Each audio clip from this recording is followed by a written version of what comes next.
Nah, udah pada mulai ya. Ini jadi hari ini guys, selamat malam semuanya. Semoga sehat-sehat semua ya. Jadi hari ini aku bakal kasih tips and trick gitu ya. Jadi kita dari Menadwensis bakal ngasih tips and trick mengenai bagaimana cara kita untuk menjawab apabila kita misalnya tidak mengetahui ya, atau kita tidak memahami konsep yang ada di soal.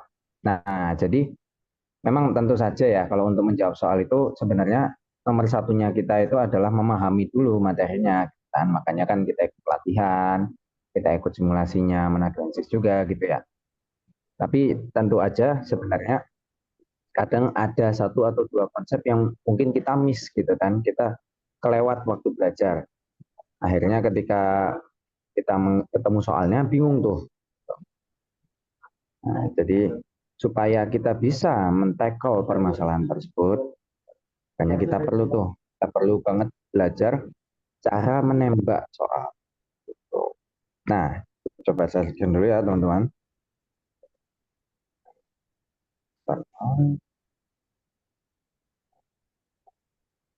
Sebentar ya.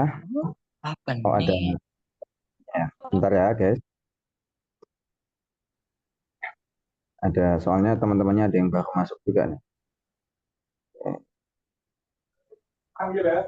Nah, mari kita lihat sekarang.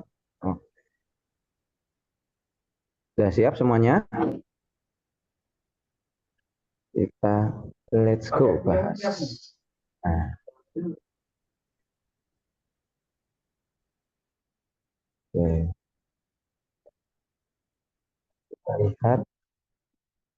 Nah, masih nggak kelihatan ya guys ya. Mungkin kalau kita nggak usah pakai share aja lah. Kayak gini aja lah ya. Mode, bentar, kita pakai mode. Nah, stream view. Let's go guys. Oke, jadi ini dia yang kita tunggu ya. Tips and trick menebak jawaban ketika kita tidak mengetahui jawaban, tidak mengetahui konsep yang ada di soal. Alright, let's go. Kita mulai ya. Jadi kita mulai sedikit dulu dari suatu quotes yang menurutku bagus banget. Ini quotes yang menurutku bisa bantu kalian untuk merubah mindset guys.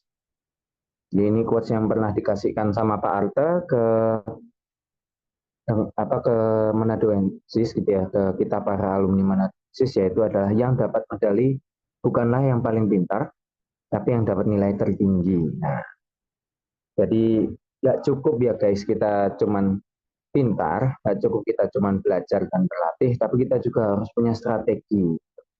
Salah satunya adalah strategi untuk menghadapi ketika soal itu di luar kapasitas kita. Artinya kita misalnya tidak menguasai suatu konsep. Oke, let's dive in.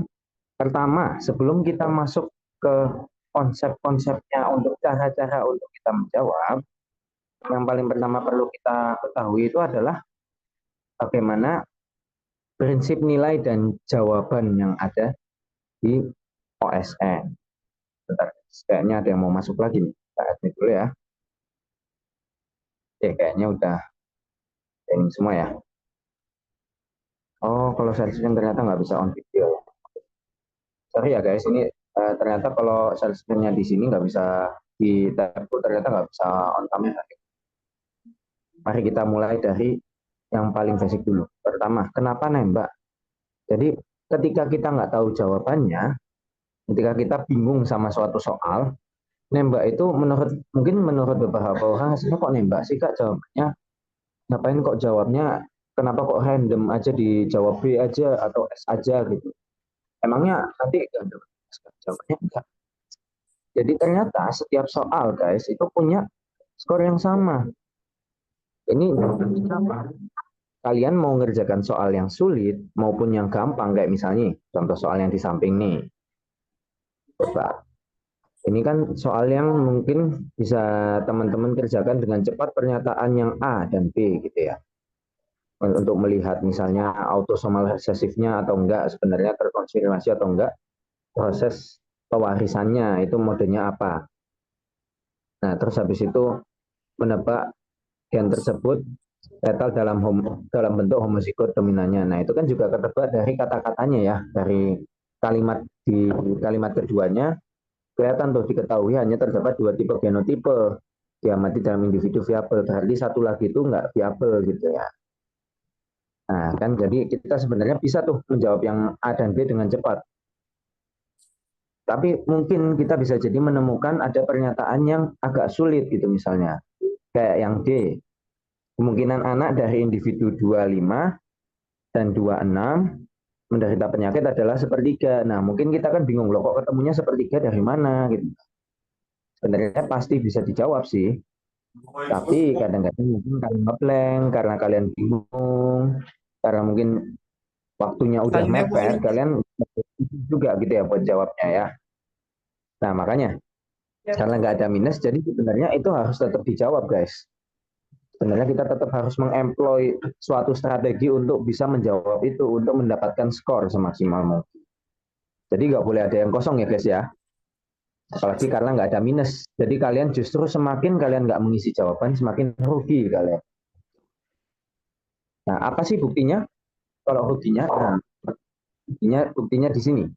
Jadi kita bisa menggunakan dua possibility.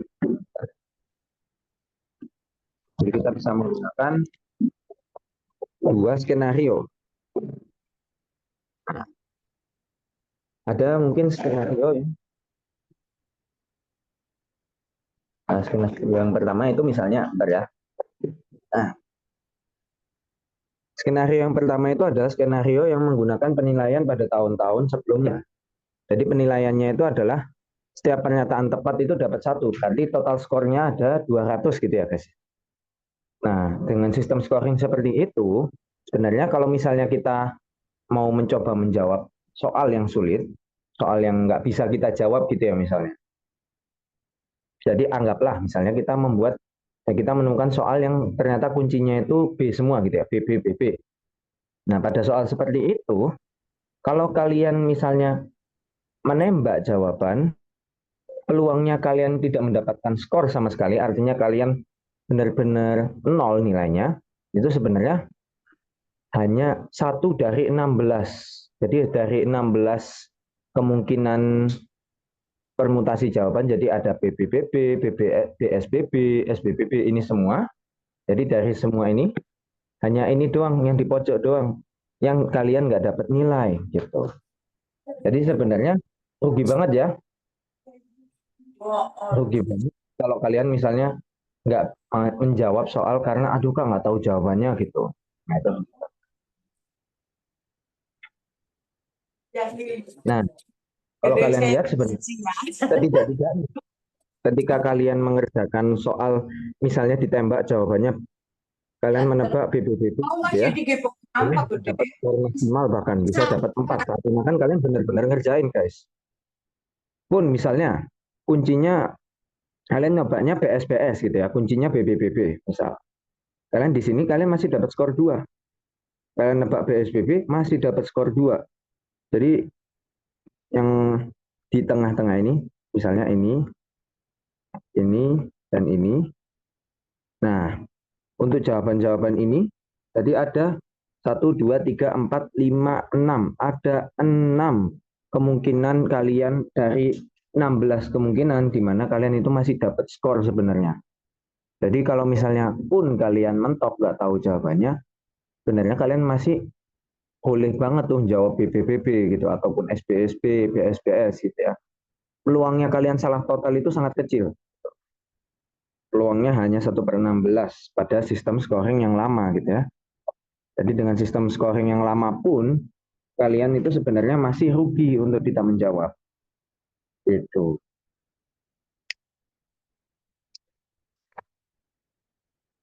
Oke, sampai sini kebayang guys.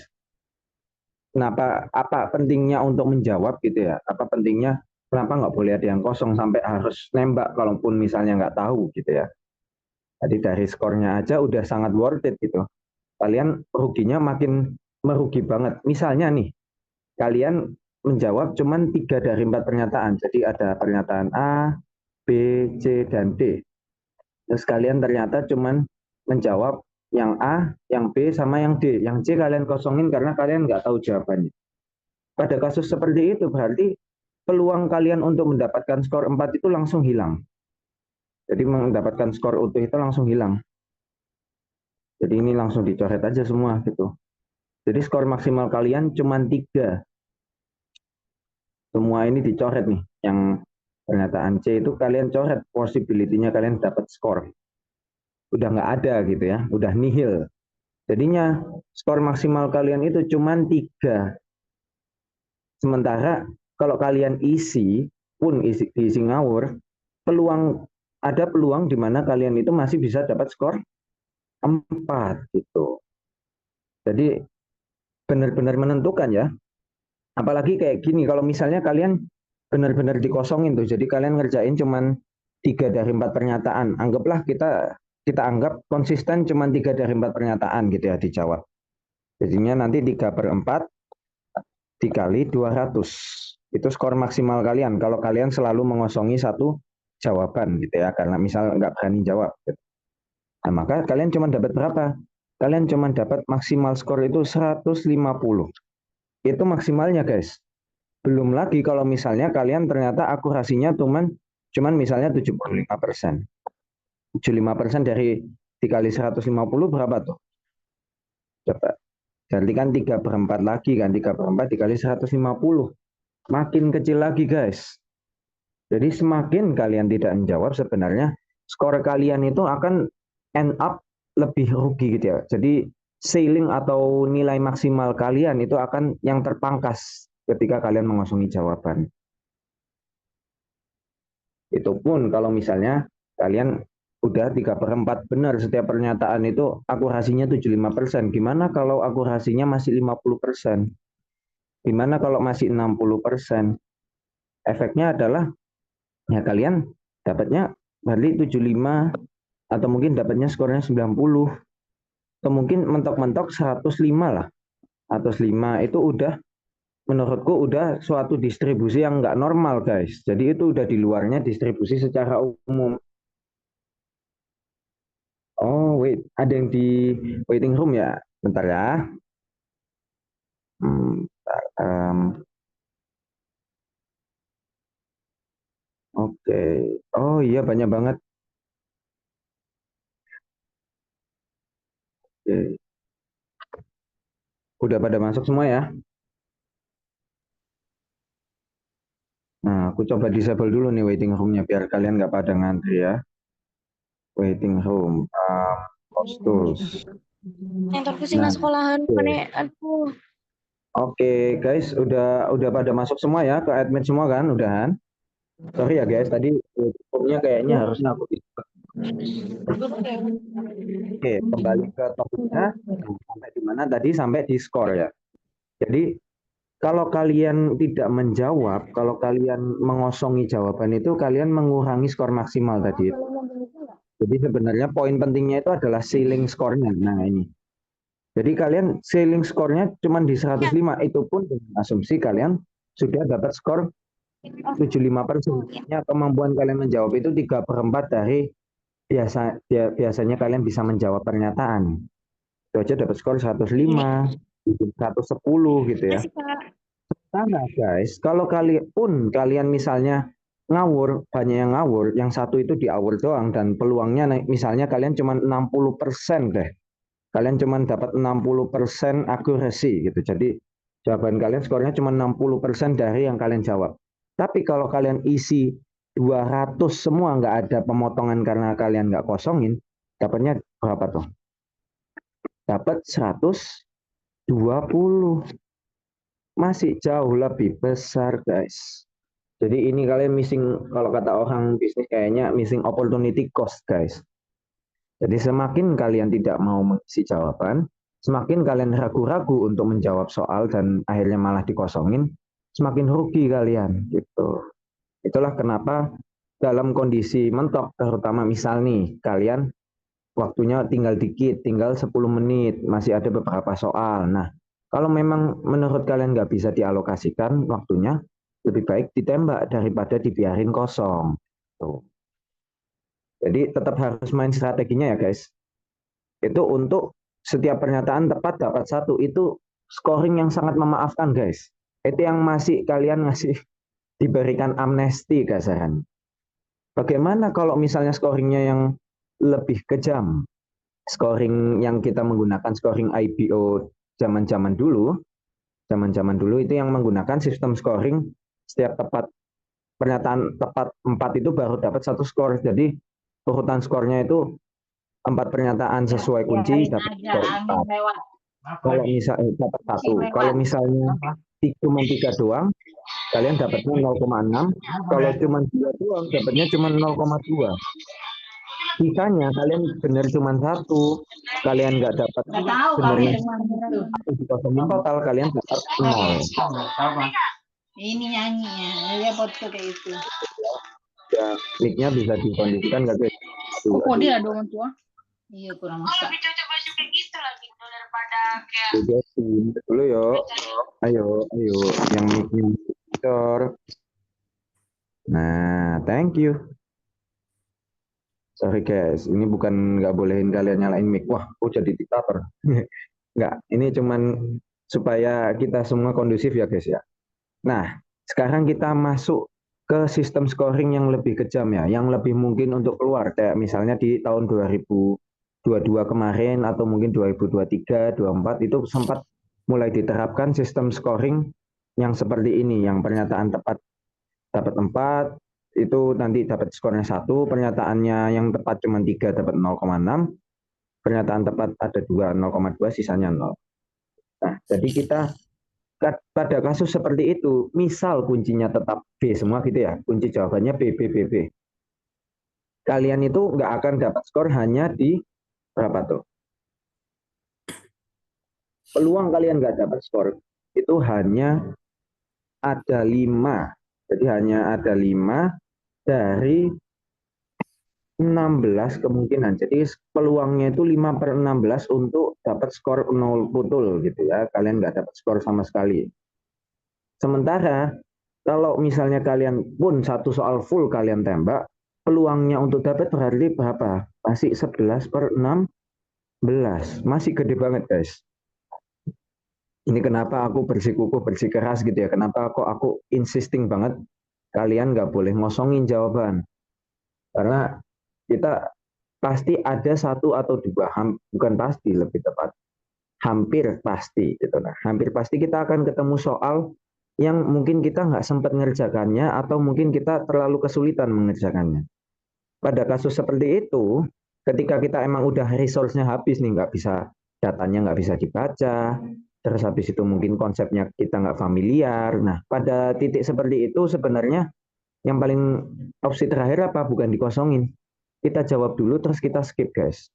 Seperti itu. Jadi masih 11/16 probabilitas kalian dapat skor. Misalnya kalau ini dapat skornya berapa? 0,2. Ini dapat skor juga 0,2, 0,2, 0,2, 0,2 dan 0,2. Jadi ada 6 peluang, 6/16-nya itu kalian dapat skor 0,2. Terus habis itu misalnya ini 1, 2, 3, 4, itu kalian dari 4/16, artinya kalian seperempatnya itu masih punya peluang sekitar seperempatnya untuk mendapatkan skor 0,6. Hampir kayak ngerjakan beneran gitu ya. Apalagi kalau ternyata pas kalian tepat menjawab B semua, akhirnya ternyata kuncinya juga B, kalian akan mendapatkan nilai berapa? Kalian akan mendapatkan nilai dalam peluang 1/16 itu kalian bisa dapat full score gitu. Memang peluangnya dapat full score memang nggak sebesar itu ya guys ya.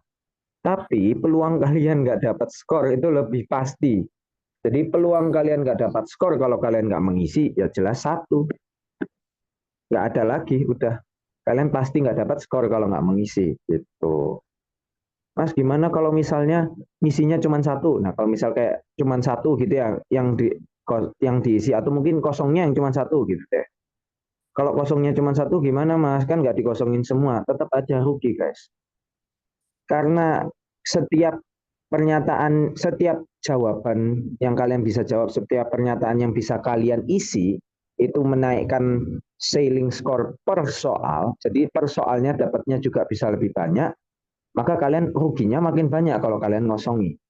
Misal kita kosongkan satu yang D, yang jawaban terakhir kita nggak isi, misalnya. Misalnya kita nggak berani isi, itu ya takut ya. Nah, kalau kita cuman bisa menjawab 3, itu pun kalau benar semua, skor kita nanti hanya maksimalnya kalau pas semua dengan kunci cuman 0,6. Bayangkan guys.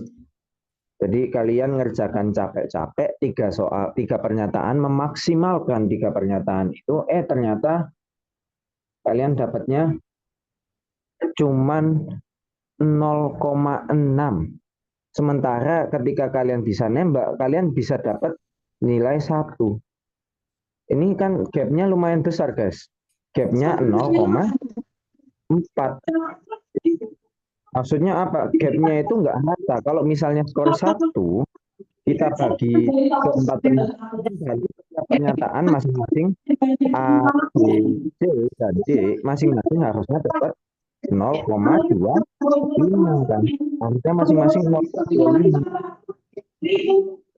Ternyata kalau dengan sistem scoring yang kayak tadi, semakin kalian nggak jawab, ditanya turun 0,2, kalian turunnya langsung 0,4 rugi gitu. Beneran dong. Untung benar-benar rugi bandar guys, gitu ya. Ini rugi yang nggak bisa ditangani gitu.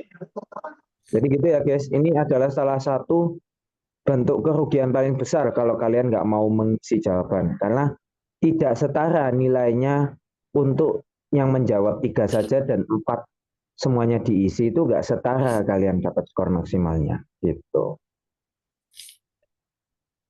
Jadi udah kebayang ya guys, makin ke sini strategi untuk tetap menjawab semua pernyataan itu makin penting ya, karena udah mah nggak ada minus, kalau kosong makin mengurangi nilai maksimal gitu. Ruginya makin besar per soal gitu. Oke. Jadi dari tadi kita udah mengargumenkan ngapain untuk nembak gitu ya. Buat apa sih nembak gitu kan? Karena kan kalau bisa mah nggak nembak gitu kan ya. Kalau bisa mah jawab sendiri aja langsung gitu kan. Kalau bisa jawab dengan konsep gitu.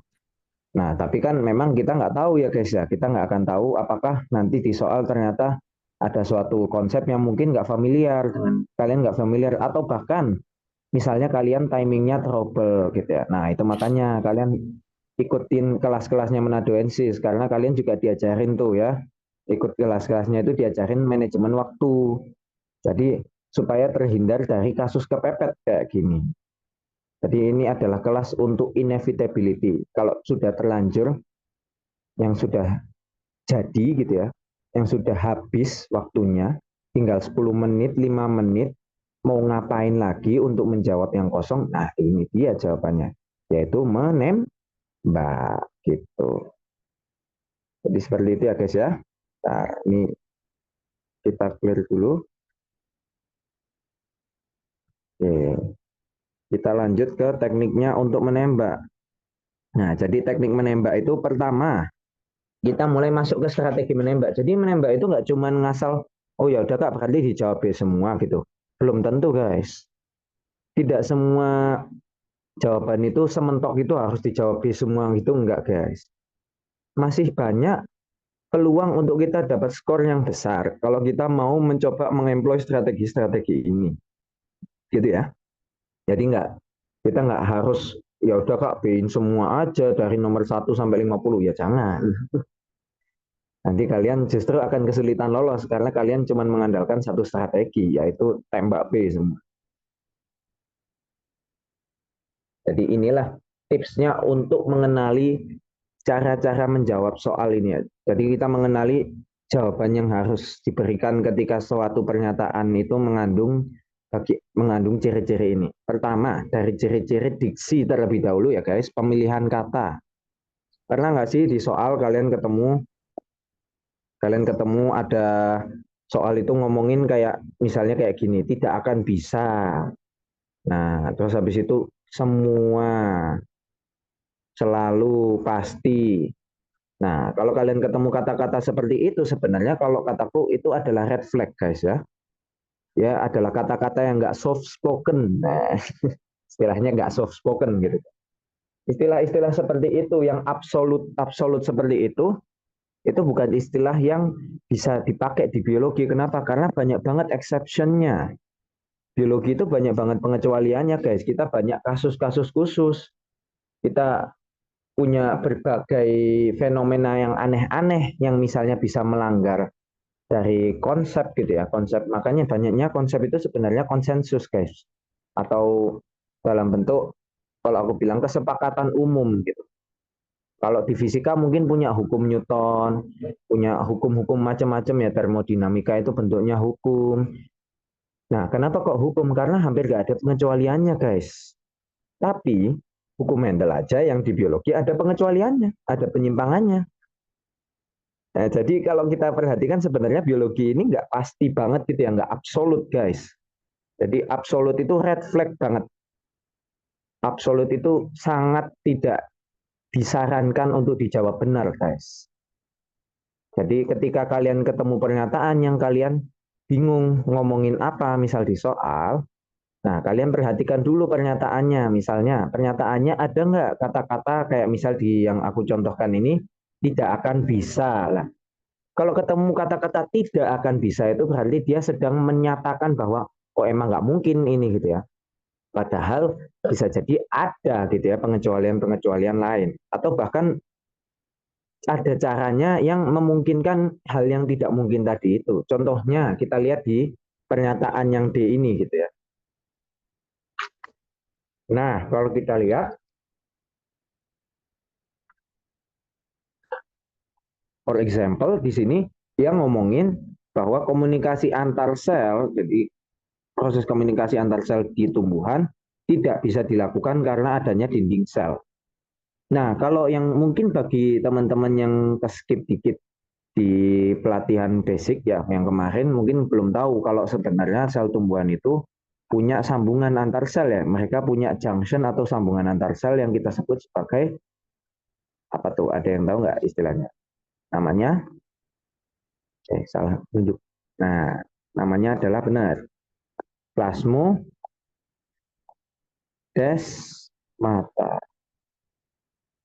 Jadi sebenarnya ada sambungannya, guys. Meskipun dia punya tembok gitu ya, punya dinding sel yang membatasi selnya, ternyata satu sel dengan yang selanjutnya dengan sekitarnya masih terhubung melalui plasmodesmata. Jadi kalau misalnya pernyataan D ini kita pahami dengan konsep, jelas-jelas pasti salah gitu ya. Orang faktanya bisa komunikasi begitu. Nah itu adalah salah satu contoh kalau kita jawab dari konsepnya ya. Gimana kalau Mas aku nggak tahu Mas karena belum belajar waktu itu. Nah ketika nggak tahu terus dia bilang tidak akan bisa. Nah kata-kata yang tidak akan bisa itu punya tendensi untuk menyatakan bahwa nggak ada pengecualian. Padahal biologi itu konsep prinsipnya adalah there is always an exception. Selalu ada pengecualian. Kecuali apa gitu.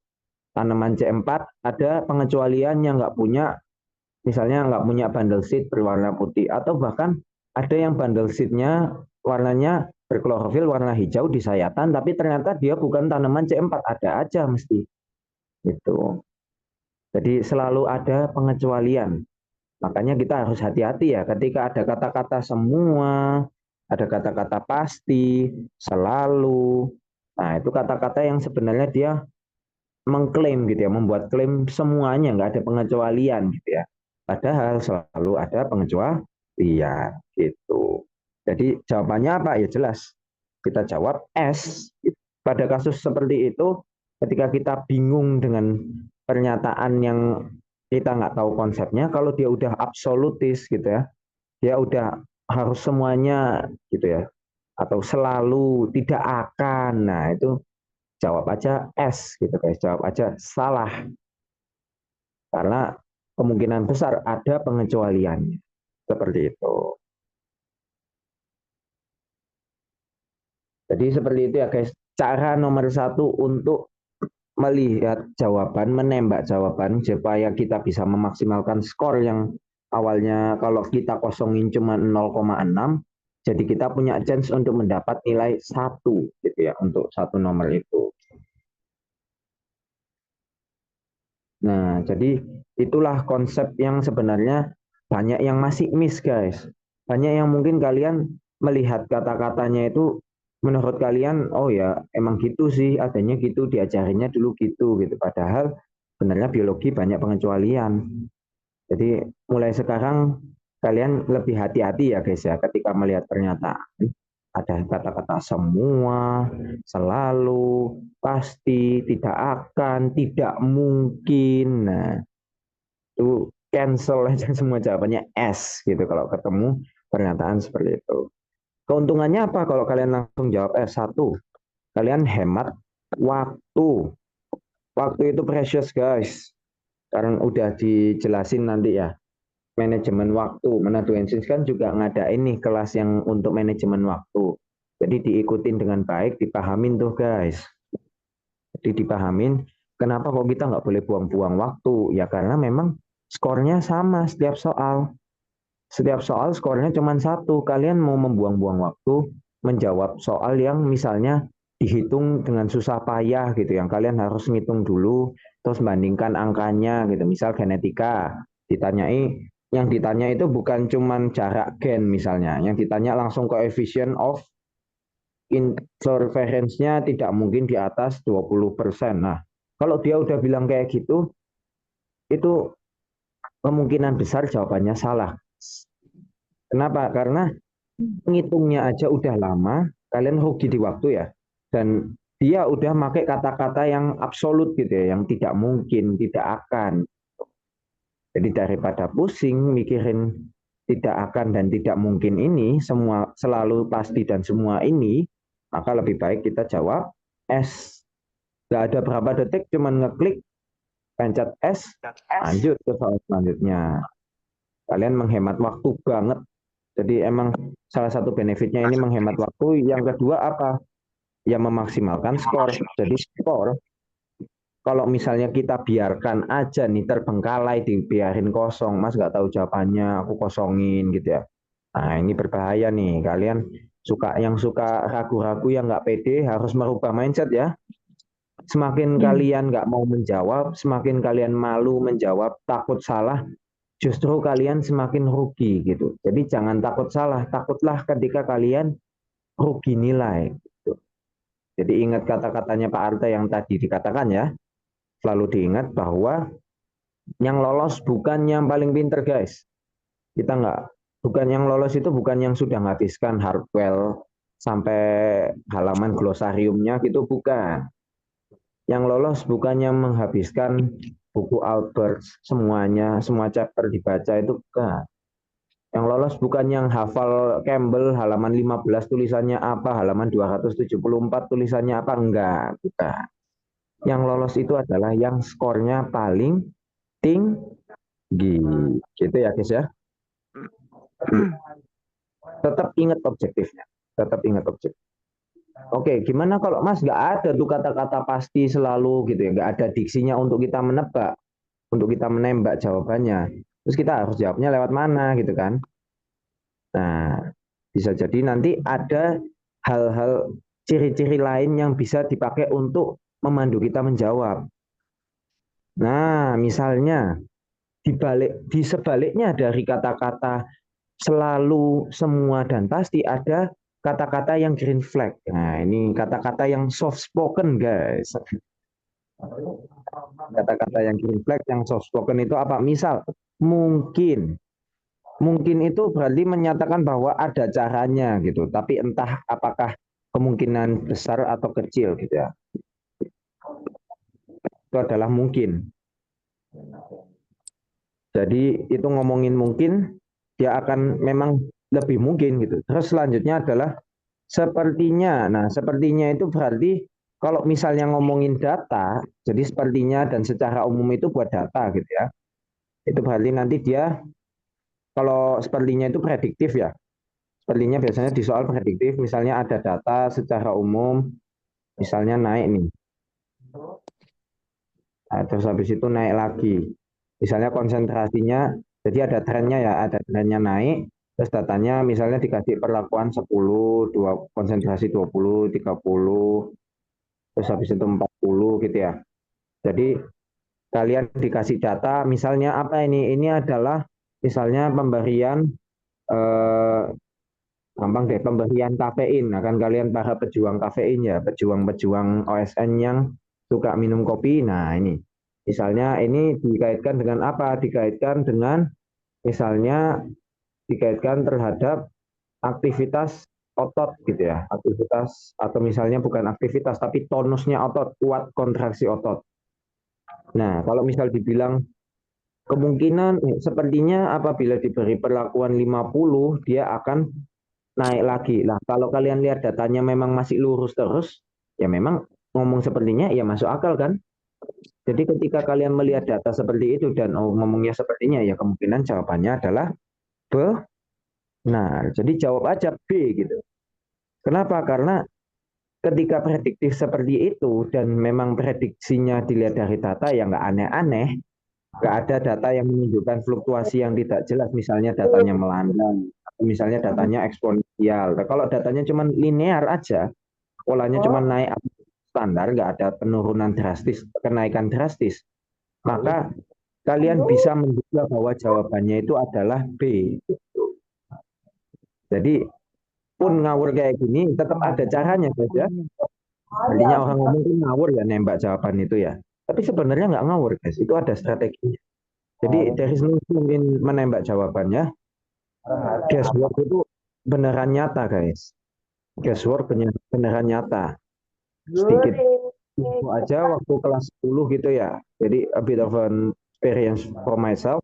Dulu itu aku waktu 2019 waktu OSK sempat ketemu soal datanya itu aku nggak tahu banget gitu, benar-benar nggak tahu datanya. Jadi waktu itu dikasih data biosalmol mengenai mikrobiologi kenanya, materinya mikrobiologi. Jadi aku bingung, ini apa jawabannya ya?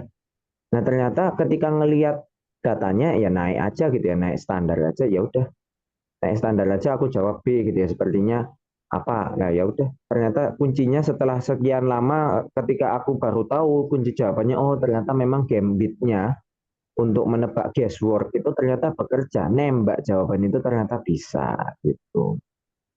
Jadi sampai bahkan sekarang pun sampai sudah jadi tim di Manadoensis ternyata aku masih menemukan bahwa guesswork itu masih bisa banget gitu ya. Guesswork itu bisa banget dipakai. Nah, itu untuk diksi yang sudah umum ya. Jadi yang secara umum sepertinya mungkin itu kita lihat data dikit, kalau kita simpulkan oh ya memang masih naik lah, masih ada mungkinnya, ya udah jawab aja benar. Contohnya apa di soal ini? Di fase pertumbuhan eksponensial diperpanjang kemungkinan dihasilkan lebih banyak biosurfaktan. Kalau kalian nggak tahu jawab B aja, nggak apa-apa. Kenapa? Karena ketika kita bahas sebenarnya biosurfaktan yang kita lihat datanya sebenarnya nggak akan jauh-jauh yang warna hijau nih. Jadi ini kan kita lihat biomasanya nih, biomasa ada grafiknya, ada beberapa hal ya, ada biomasa, ada surface tension, ada biosurfaktan. Nah, jadi kalau kita lihat dari produksinya sebenarnya, nah fase pertumbuhan eksponensial itu kapan? Fase pertumbuhan eksponensial itu di awal. Nah, ini pertumbuhan eksponensial. Di fase pertumbuhan eksponensial dia itu sebenarnya bikin banyak guys, tapi kapan berhentinya? Dia jadi lambat ketika selnya masuk fase stasioner. Dia baru naik lagi kapan? Ketika selnya masuk ke fase, nah ini di sini masuk ke fase kematian. Nah itu baru naik lagi. Jadi sebenarnya masih bisa guys. Jadi kalau fase lognya diperpanjang, fase pertumbuhannya diperpanjang, kemungkinan grafis yang warna hijau itu akan naiknya lebih lama sebelum dia stagnan gitu. Ya mungkin bisa stagnannya agak lebih nanti gitu ya. Jadi biosurfaktannya dari awal sudah dapat banyak gitu. Jadi yang D meskipun meskipun kita lihat datanya ini kayaknya salah deh Kak gitu. Karena kan datanya kalau ngelihat datanya itu nanti stagnan. Sebenarnya stagnannya kapan? Stagnannya itu dia berhenti bikin ketika dia udah mulai berhenti juga bertumbuh guys, udah mulai fase stasioner, udah fase yang nggak bisa menambahkan lagi ya, carrying capacity atau kapasitas mediumnya udah mulai penuh gitu. Jadi sebenarnya kalian masih bisa nyimpulkan bahwa di fase log itu sebenarnya ada penambahannya di surfaktan. Cuman berarti karena dia keburu masuk fase stasioner. Nah, itu kan logika berpikirnya agak panjang ya guys. Mungkin kadang kalian udah kepepet, mungkin kalian udah nggak punya waktu. Nah, daripada sulit-sulit kalian nungguin ini untuk kejawab atau belum gitu ya. Kalian nungguin, aduh ini baca datanya kok panjang banget. Ya udah, karena dia bilang kemungkinan, jadi kalau di eksponensial lihat datanya cuma garis gini, oh ya naik, terus ini naik, dia berkorelasi, langsung aja dijawab yang D itu benar. Daripada kalian kosongin, nungguin baca data kelamaan, tahu-tahu auto submit. Nah, daripada kalian kena auto submit, kena dari sistem ya. Daripada kena auto submit, kalian belum sempat jawab, akhirnya kosong. Sebaiknya kalau ketemu kata kemungkinan, jawab dulu aja B. Jadi memang aku nggak nyaranin kalian untuk full ngawur ya ini ya. Disclaimer lagi, sekali lagi aku disclaimer, ini aku nggak nyarankan kalian untuk hanya mengandalkan nembak jawaban. Nggak. Karena ini kompetisi ini dia itu menguji kalian dari manajemen waktu, menguji kalian dari manajemen konsep. Jadi kalian konsepnya apa aja yang kalian bisa maksimalkan di konsep mana aja. Terus kalian juga manajemen apa ya strategi. Strategi kalian menjawab gimana? Bagaimana untuk mengerjakan soal-soal yang terlalu sulit untuk kalian? Apakah strategi yang kalian gunakan gitu? Jadi ini cuma satu dari sekian strategi ya guys ya. Aku disclaimer terus ini karena ingat yang lolos itu yang skornya paling tinggi, bukan yang paling pinter, bukan yang paling hoki nembak jawaban, bukan.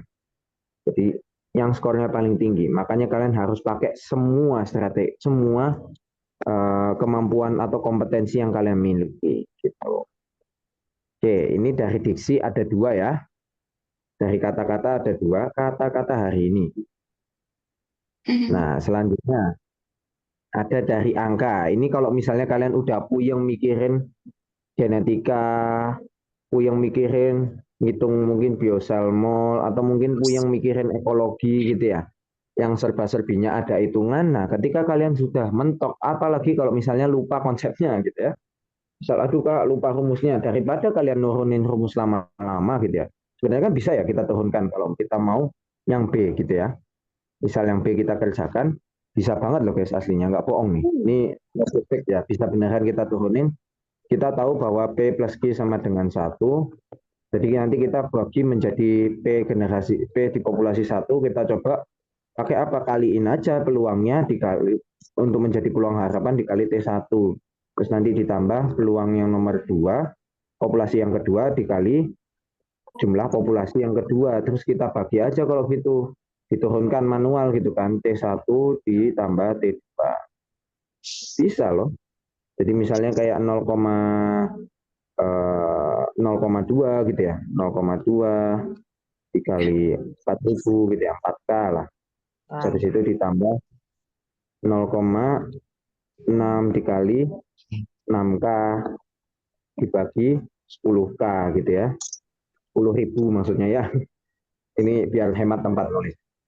Jadinya kan berarti berapa? 800 ditambah misalnya 6 kali 0,6 kali 6 berarti tambah 3.600. Dibagi berapa? Dibagi 10.000. Dapat berapa tuh? Dapat 4 ya 800 sampai 3.600 tuh 4.400 ya.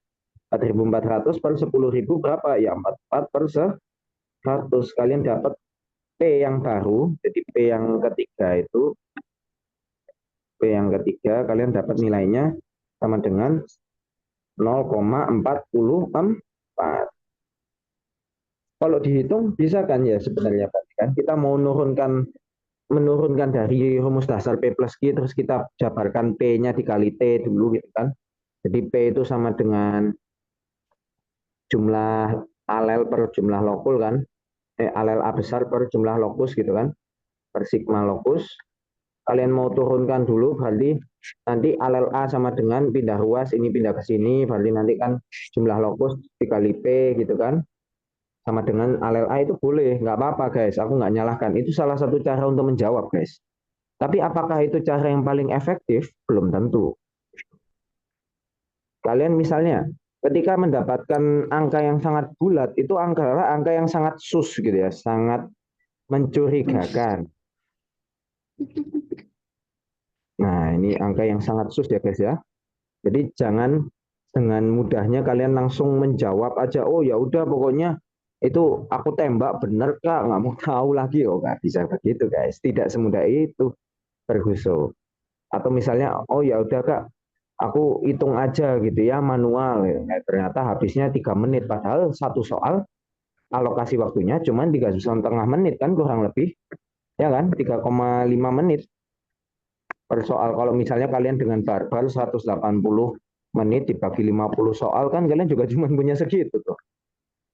Jadi strategi langsung dijawab asal-asalan juga belum tentu benar, dijawab asal-asalan, dijawab dengan teliti pun kalau kalian nggak tahu rumusnya, kalian nggak tahu cara untuk menurunkannya, nggak terbiasa mengerjakan itu, nanti endingnya apa ya, endingnya kalian ngabisin waktu kelebihan, alokasi waktunya yang gagal gitu ya.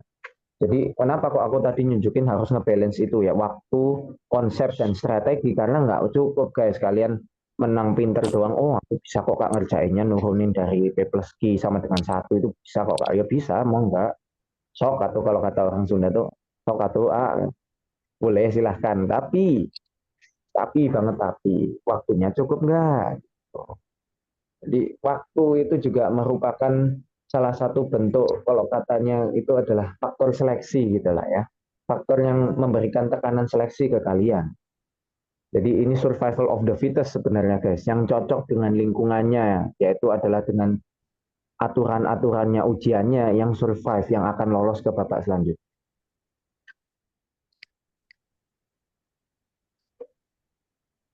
Oleh karena itu, ketika kita nemu soal yang sus, misalnya kalian nemu dikasih bulat tapi bukan kelipatan dari Mendel. Misalnya kayak di sini di soal 0,40.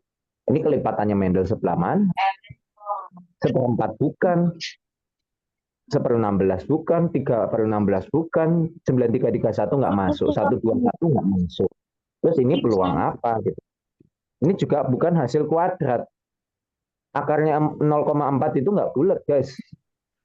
Kalau misalnya 0,36, nah itu masih aku percaya. Karena kalau kita akarkan kita dapat 0,6. Itu kalau kita akarkan masih masuk akal, masih sangat make sense gitu ya. Untuk bahwa angka itu mungkin muncul ketika kita ngitung, hasil akhirnya mungkin ke sana.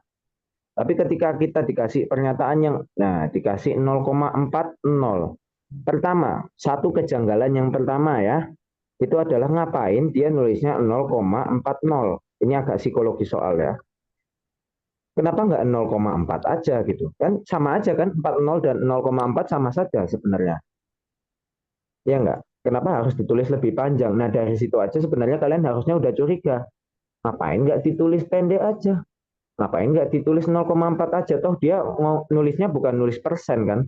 Kalau persen iya 40%, nggak bisa dia nulisnya 4%, beda gitu ya, beda cerita. Tapi kalau nulisnya desimal 0,4, 0, buat apa tuh si nolnya nih? Tidak mendarikan informasi tambahan, dia tidak meningkatkan akurasi jawaban guys. Kalau iya, kalau 0,41, nah 41 atau 0,49, nah 9-nya penting. Membedakan gitu kan. Memberitahukan kalau di belakangnya itu sebenarnya nggak pas bulat 4. Nah ini tapi bulat pas bulat 4, kenapa dikasih 40 gitu. Dari situ aja udah sangat sus guys. Kalian harus berhati-hati ya. Ini udah nggak masuk akal gitu. Nggak make sense. Ngapain dikasih 40? Dan ternyata kan beneran kan, setelah kita buktikan dengan kita kerjakan beneran, itu nilainya 0,44. Ternyata 40-nya ini fungsinya angka 0 yang di belakang itu membedakan dengan angka hasil asli ngitungnya. Jadi sebenarnya pernyataan kayak gini, kalau kalian ketemu pernyataan yang ngasih angka yang sangat bulat gitu ya, angka yang sangat akurat gitu ya, tapi apalagi ditambahin kayak gini, ditambahin angka di belakang komanya yang nggak penting, 40 coba gitu kan. Kalau 49 lah masih percaya. Kasih 40, nah udah, kalau udah di titik itu kesimpulannya verdict akhirnya adalah jawabannya salah. Jadi genetika memang jarang nilainya, angkanya itu bagus banget, apalagi kalau genetika populasi itu, atau misalnya kita ngitung peluang pewarisan ke anak, udah mulai angkanya dikali-kalikan, kalau keluar di desimal jelek guys. Kalau bentuknya bukan pecahan, dibiarin aja gitu, wah bentuknya udah hancur angkanya mesti. Jadi ketika menghadapi soal genetika yang peluangnya itu yang dikasih di pernyataan terlalu bagus angkanya terlalu perfect, mencurigakan, nah itu jawab aja salah. Gitu. Jadi ini bukan ngajarin kalian untuk nge-skip soal ya, bukan. Tapi ini kita menjelaskan gimana kalau memang terus kalian mau udah nggak keburu ngitung, ya itu jawabannya. Dilihat aja dari angkanya kalau udah nggak keburu ngitung gitu ya. Daripada kalian merugi 0,4 poin ya, dikosongin, dibiarin nggak berani jawab, lebih baik kalian menjawab dengan guessworking kayak gini, dengan nembak. Mario. Itu tutorial menembak, menebak jawaban ya. Untuk yang angka. Next up, ada lagi nih. Nah, kita lanjut. Nah, kita mulai masuk yang agak sulit, sedikit menebak mental, guys. Ini mulai di titik dimana kalau kalian benar-benar waktunya tinggal 2 menit. Nah, misal 2 menit masih ada 1-2 soal yang kosong. Nah, itu kita udah mainannya, kita menebak psikologinya aja, pure psikologi soal. Contoh, ini yang paling sering kalian temukan bahwa kalau pas OSK itu terutama ya, sering banget kalian ketemu pernyataan yang trivial, kayak itu pernyataan yang kayak misalnya yang B nih. Pernyataan yang B ini sama aja kayak bilang Budi pergi ke pasar. Itu pernyataannya setara, pergi ke pasar. Itu pernyataan yang emang ngasih tahu aja gitu. FYI banget gitu ya. Nah, jadi informasi trivial yang kayak ngasih tahu doang. Jadi kalau itu informasinya cuma menginfokan, itu kalian jangan berlarut-larut mikirin ini apakah fakta atau bukan ya, gitu kan? Real or fake. Jangan pusing-pusing kalau udah sisa 1 menit 2 menit, jangan mikirin real or fake-nya.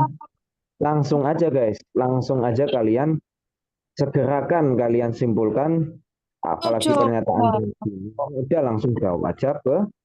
Nah, kenapa? Karena kadang emang kita cuman gabut aja, pengen ngasih tahu kalian. Bukan ini jadi nggak bocorin apa-apa ya, bukan. Ini cuman kayak kadang in mentality ketika orang bikin soal itu kita ingin membuat suatu statement. Ya udah jadinya statementnya benar guys. Gitu. Jadi kadang kita ketika bikin pernyataan, pernyataannya bisa jadi memang menyatakan sesuatu yang itu pengetahuan trivial gitu ya, atau mungkin pengetahuan yang didapatkan di konteks soal gitu. Konteks soalnya misalnya lagi di sini ngomongin tentang komponen seluler. Ya komponen selulernya dinding sel bakteri atas apa peptidoglikan. Ya memang protein yang dicampur gula ya nggak salah gitu.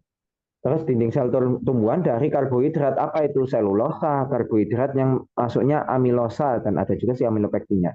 Tapi karbohidrat kompleks polisakarida gitu ya.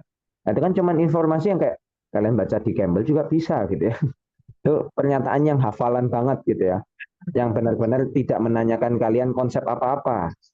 Jadi ketika kalian lupa atau mungkin nggak tahu informasi trivialnya, nggak tahu informasi yang sifatnya kayak gua tunjukin, nah itu ya. Jadi informasi yang sangat entahlah gitu ya. Ini informasinya fun fact doang.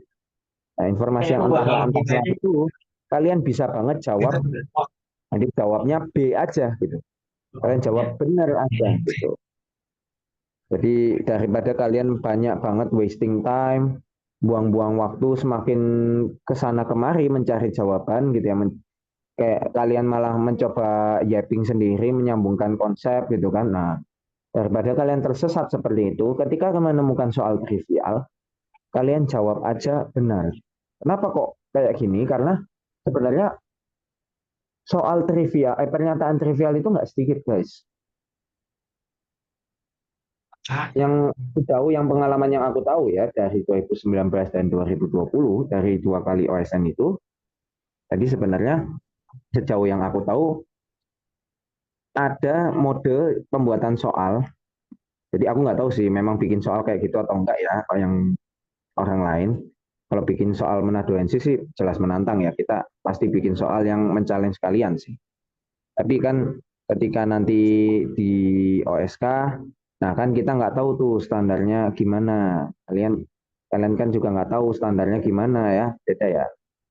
Makanya ketika menghadapi soal OSK, yang perlu tahu itu adalah ada, jadi ketika ada 4 pernyataan, seenggaknya at least 3 dari 4. 3/4 dari pernyataan itu merupakan pertanyaan konseptual. Konsep artinya maksudnya apa? Konsep dan data.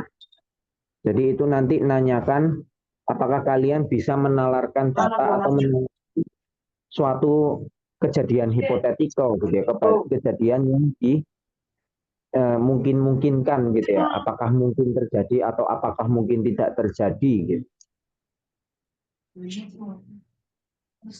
Jadi 3/4 itu sebenarnya kalian melihat data atau melihat konteks soalnya itu biasanya cukup gitu. Tapi ada satu yang biasanya ini sifatnya menurutku trivial information. Jadi informasi yang gua tunjukin gitu ya. Karena trivial, jadi kalian tahu nggak sihnya itu benar-benar ya bergantung kalian pernah ketemu atau enggak, pernah ketemu, pernah baca somewhere di suatu tempat atau enggak. Jadi informasi trivial ini biasanya ya strateginya adalah kalian jawab aja benar gitu. Jadi kalian tidak akan rugi, kalian tetap maksimal menjawab konsep dan datanya, tapi kalian nggak rugi gara-gara nggak tahu trivialnya. Tuh. Jadi trivial ini secara umum jawab B dulu aja ya, bukan berarti aku bilang semuanya dijawab B, enggak. Enggak semua trivial harus dijawab B. Kadang memang ada trivial yang mengecoh. Jadi trivial yang mengecoh itu kadang masih ada. Jadi kayak misalnya yang A, sel manusia dan sel bakteri memiliki ribosom yang sama. Nah ini kan trivial. Kalau kalian membaca hafalan lah istilahnya, walaupun nggak trivial tapi hafalan. Kalau kalian nggak hafal bahwa eukariot dan prokariot itu beda untuk subunit ribosomnya itu beda.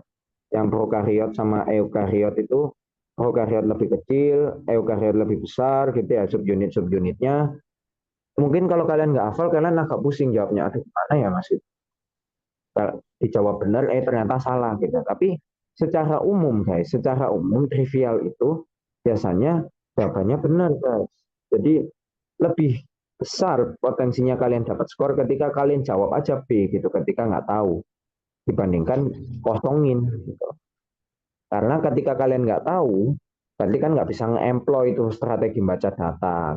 Tapi sebenarnya nanti juga tetap penting baca data, tetap termasuk cara nembak. Jadi 3/4-nya itu konsep atau data, sisanya trivial.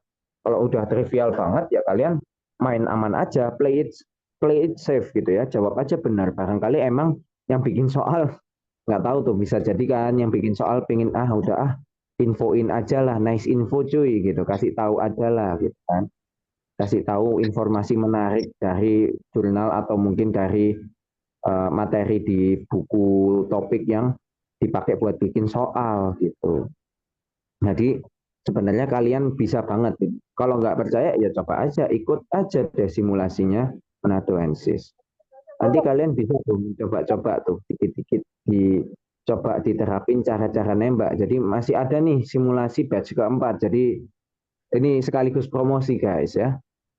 Kenapa kok promosiin ke kalian? Karena OSK masih lama guys. OSK masih ada waktu. Kalian masih bisa banget tuh ngejar mengupgrade kemampuan kalian ya. Jadi ikutin terus, pantengin terus IG-nya Menadoensis, pantengin kapan ada release date untuk pelatihan, kapan untuk simulasi, pantengin terus gitu. Jadi ikutin perkembangannya ya. Itu sekalian buat ngetes nih, menguji apakah kalian bisa menerapkan nih strategi menembak jawaban. Next, sambil kita lanjut ya kalau gitu ya. Oh iya, bentar, aku mau lihat dulu nih sambil nungguin sebelum kita ke bahasan terakhir, aku mau lihat apakah udah mulai ada pertanyaan nih di WhatsApp, di Zoom-nya, sorry. Bentar ya guys ya, aku belum lihat pertanyaannya guys. I'm so sorry. Pendaftaran 1 juta. Waduh.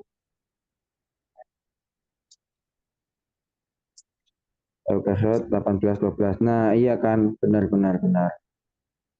Kelipatan Mendel. Oh ada yang tanya, bukan kelipatan Mendel maksudnya apa? Bukan kelipatan Mendel itu maksudnya adalah dia bukan kelipatan dari persilangan monohibrida maupun dihibrida gitu ya.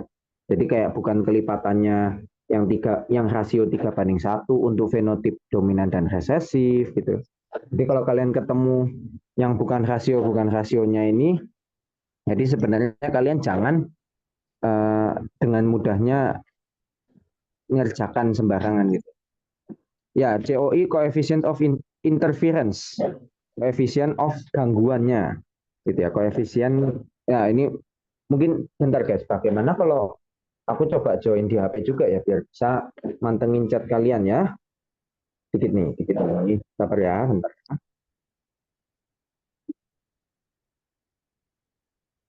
Ya, soalnya kalau nggak gitu nanti kalian ada yang miss, ada yang kelewat konsep, mungkin kasihan ya.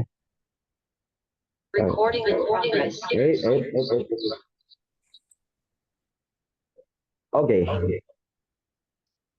aku kecilin dulu. Nah, oke. Sip. Nah, kalau gini kan aku bisa ngeliat chatnya kalian. Oke. Jadi aku kan bisa ngeliat chatnya kalian kalau kayak gitu. Nah, oke. Nah, kita lanjut lagi back to the main topic ya. Let's see.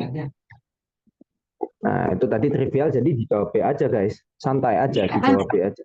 Enggak nyala.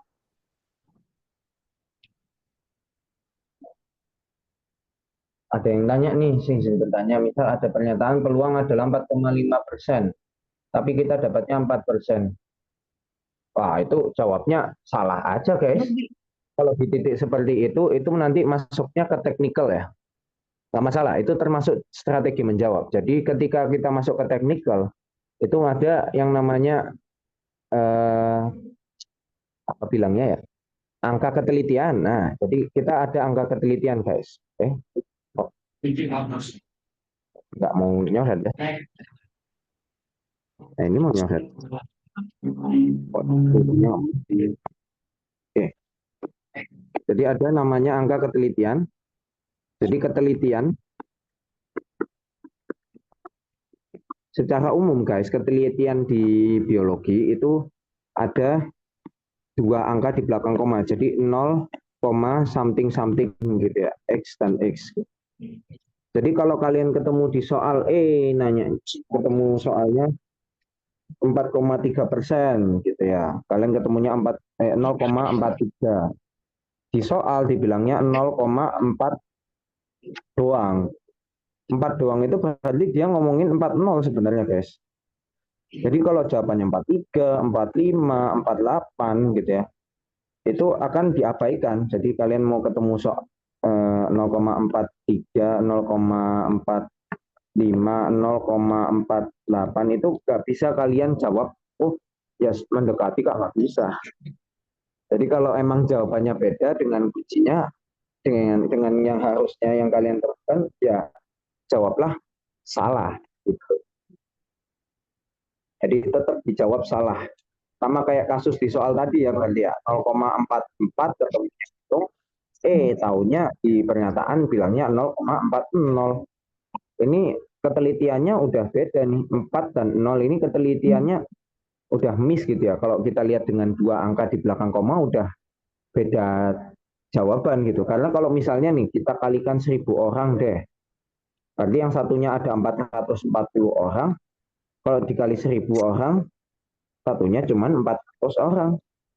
Udah beda banget tuh. 40 orangnya hilang kemana guys itu? Kan nggak mungkin 40 orangnya tiba-tiba kita abaikan lah. Anggap 40 orang itu hanya typo, nggak bisa.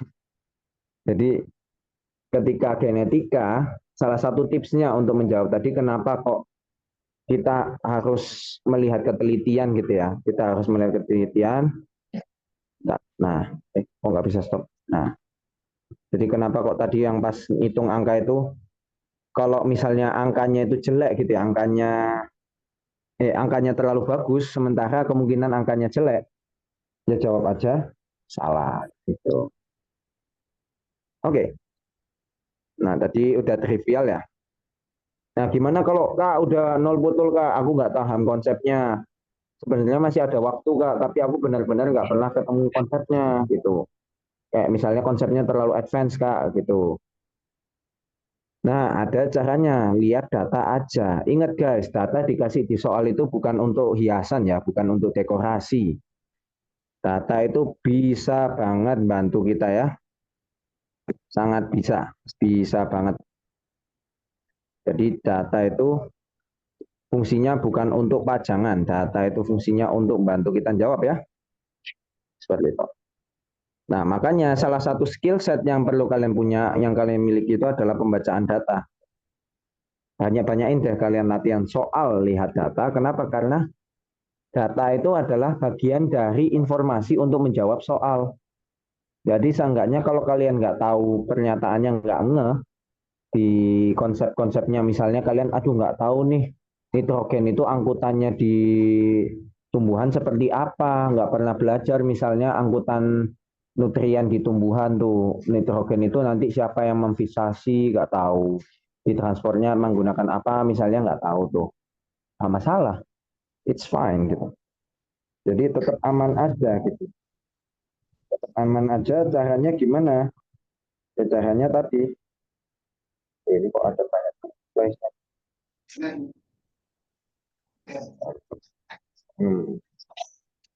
Ini kok ada info yang kecil-kecil. Oke. Nah, back to the point. Kita lihat lagi nih. Misalnya di sini unsur nitrogen diperlukan buat kursus tambahan. Terus kita dilihatin kalau kurang N, ada kecambah padi yang ditemukan hidroponik. Misal kalian nggak tahu ini sebenarnya apa sih efeknya gitu ya. Ya udah lihat dulu datanya tuh. Ada yang plus N, ada yang min N. Berarti ada yang pakai nitrogen, ada yang nggak pakai. Misalnya kalian nggak tahu defisiensi pun itu apa, berarti kan kalian seenggaknya tahu ini perlakuannya ada N-nya, ada nitrogennya, satunya nggak ada nitrogennya. Kalau kita lihat ternyata yang ada nitrogennya dibanding dengan yang nggak ada, ternyata yang nggak ada nitrogennya itu akarnya jadi panjang banget, tapi atasnya jadi kecil. Sementara yang ini atasnya jadi besar banget, jadi yang bagian batang itu besar banget, sementara yang akarnya jadi pendek. Jadi kita ngelihat terus dikasih data persatuannya ya. Ternyata persatuan tanamannya juga tetap konsisten kayak gitu. Jadi kita cuma lihat data doang nih guys, pure. Kita nggak lihat, nggak toleh kanan kiri, nyari tahu defisiensi itu aslinya efeknya apa secara konsep di, misal kita nggak baca TAIS gitu ya, baca fisiologi tumbuhan TAIS, plant fisiologi itu.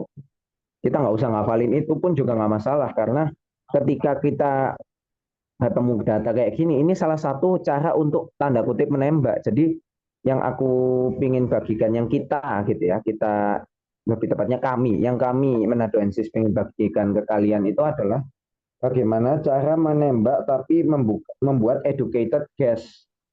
Jadi nggak cuman asal, wah isi aja lah PS semua gitu. Atau nanti di model ngitung benih gitu ya, SB, SB, SB. Atau model kayak orang menghitung ruas jari, wadang.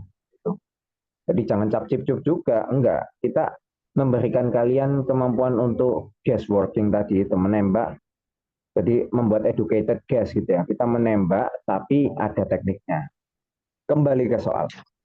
Kita lihat ternyata akarnya naik ketika nggak ada nitrogen. Sementara batangnya shoot gitu ya. Shootnya turun. Ya kalau ini misalnya root, kalian nggak tahu shoot itu apa, tajuk atau sistem batang dan daun gitu ya. Kalaupun kalian nggak tahu shoot itu apa, bahasa Inggrisnya root, seenggaknya kan tahu akar ya. Jadi kalian masih, oh ya udahlah pokoknya akarnya naik. Dan pun kalian nggak tahu root itu apa, kalian bisa kaitkan dengan grafik yang di atas.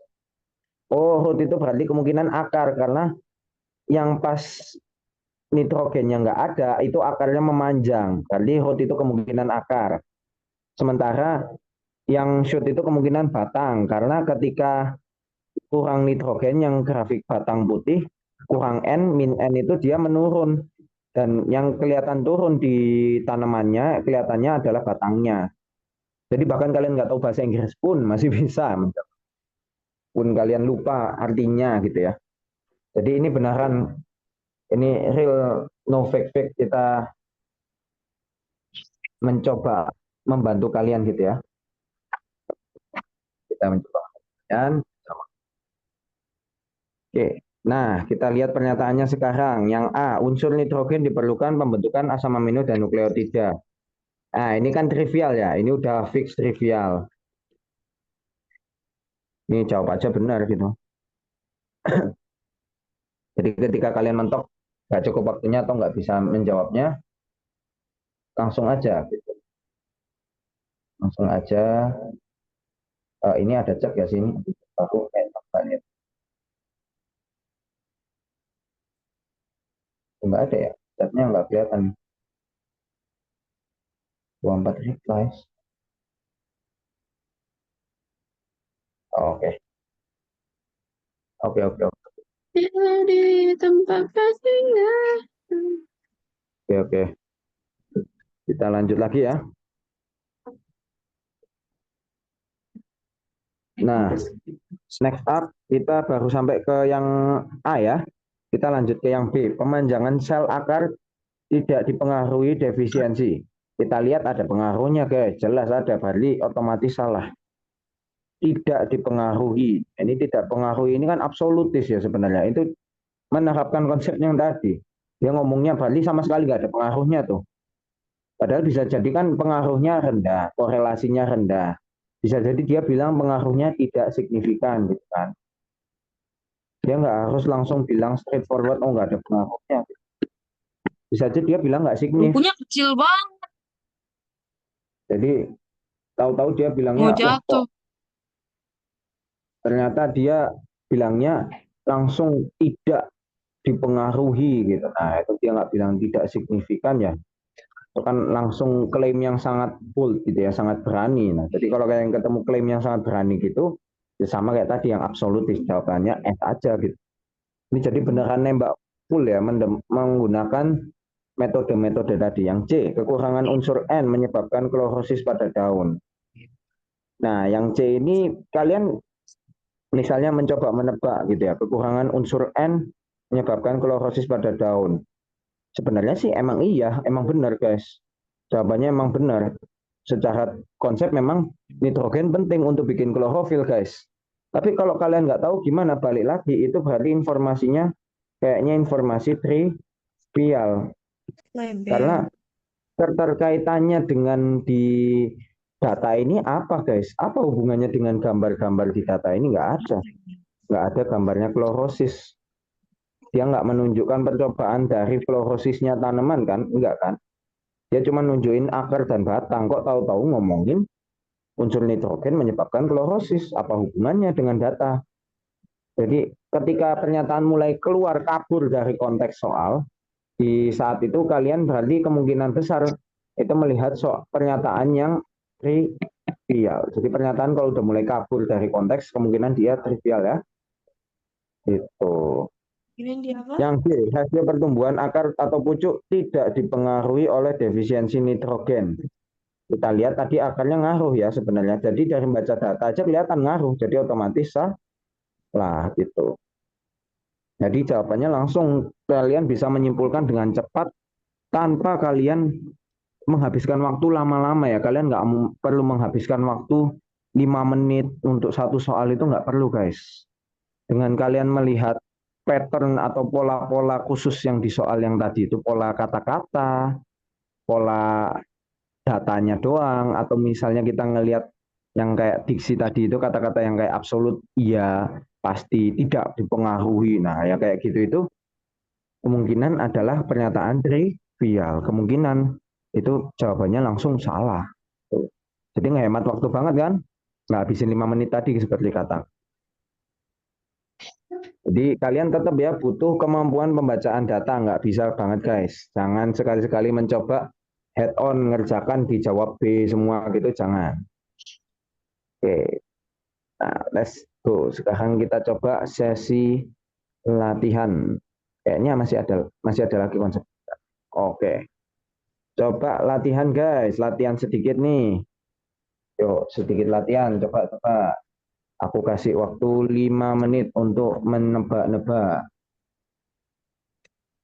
Jadi sebelum Q&A nanti, jadi habis itu ada Q&A ya. Mungkin nggak lama-lama lah, 5 menit, 10 menit lah Q&A-nya ya. 5 menit, 10 menit. Nah, sekarang kita trial dulu sesi latihannya. Boleh nih dicoba nih.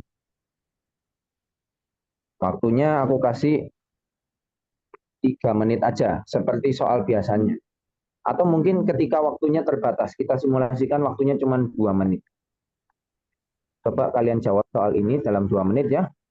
2 menit berarti sampai 20,54 WIB. Sok, dicoba dulu. Kita lihat apakah bisa nih menerapkan setelah diuji coba.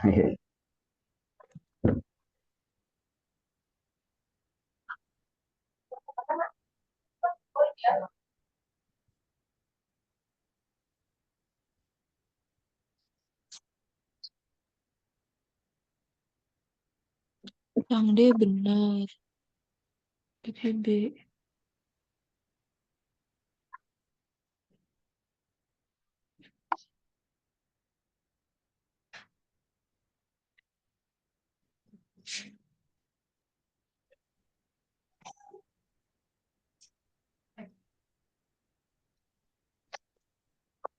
Hmm.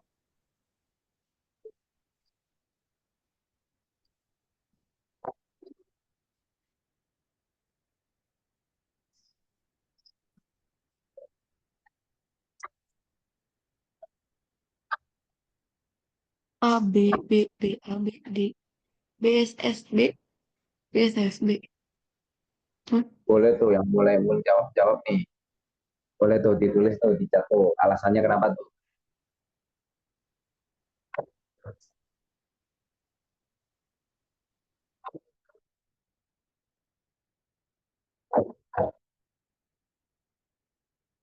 Yuk guys, 25,4. Sudah pada menjawab belum?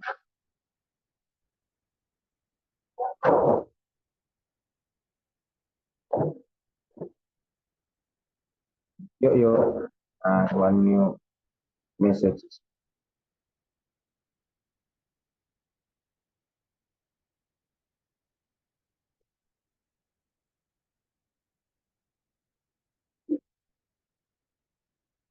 Gimana? Masih belum nih guys? Apakah? Nah, itu tadi manajemen waktu guys, jangan lama-lama. Ingat, kalau ini simulasi seakan as if waktu kalian sisa 2 menit suruh jawab soal ini, misal belum terjawab. Yuk, coba nih. Kita coba icip-icip soal ya. Let's see here.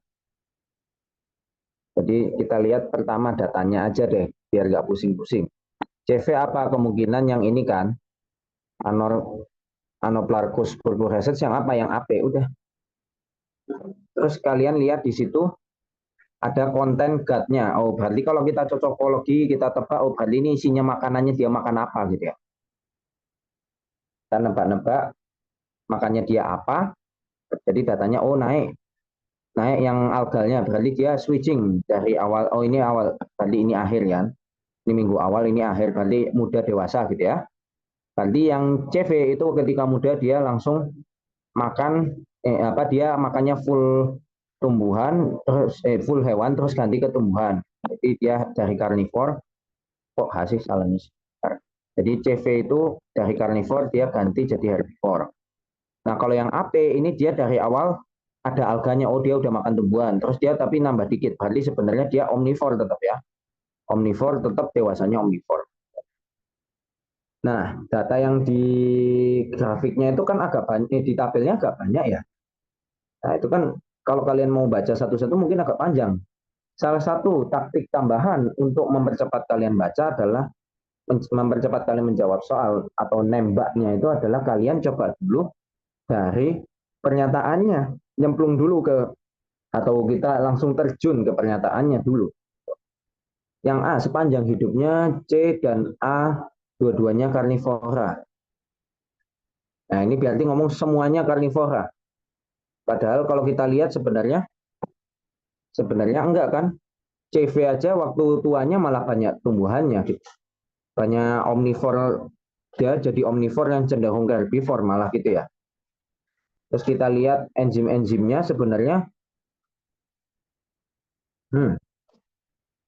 data di sini enzimnya nggak ngasih tahu ya, dia nggak menerangkan dengan detail sebenarnya. Sorry guys, ini data yang ini nggak membandingkan tua dan muda guys. Sementara ini ngomong sepanjang hidupnya, ini ngomongin tua dan mudanya. Jadi data yang ini nggak bisa dipakai untuk menjawab yang A. Jadi yang A cuma data yang ini aja. Dan langsung kan kelihatan dari grafik, enggak A berubah. Jadi yang A langsung salah. Gitu. Terus habis itu next up. Data yang ditampilkan pada tabel merupakan hasil pengukuran dari ikan dewasa. Tabelnya ini gampang. Kalian misalnya bingung, aduh yang AP itu aku nggak tahu mas. Enzimnya apa yang buat mencerna tumbuhan? Ya udah nggak usah pusing. Lihat aja enzimnya yang mencerna protein tuh. Itu kan dari SD juga udah diajarin ya. Pepsin mencerna protein. Aminopeptidase juga sih. Kita lihat yang mana yang sebenarnya nanti lebih banyak jumlahnya gitu ya. Jadi sebenarnya kalau kalian ingin tahu alfa amilase, maltase ini lebih banyak untuk alga. Yang ini lebih banyak untuk yang pepsin sama aminopeptidase itu lebih banyak untuk hewan, untuk makanan yang dari animal ya. Jadi kalau kita lihat data pada tabel merupakan pengukuran dari ikan dewasa. Ikan dewasa dia harusnya nanti kayak misalnya nih ikan yang AP nih ya. Ikan yang AP pepsinnya banyak. Terus habis itu ada aminopeptidase. Ini berarti banyak nyerap protein. Oke, siap gitu kan. Nah, terus alfa amilasenya gimana? Loh kok dikit?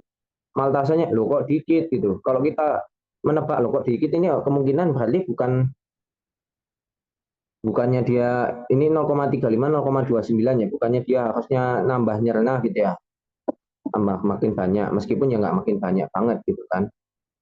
Terus habis itu misalnya kita lihat dari Pepsi-nya deh. Ya, ini datanya agak mulai banyak ya. Ini kita bahas beneran maksudnya. Tapi nanti aku tunjukin juga cara nembaknya ya. Bentar.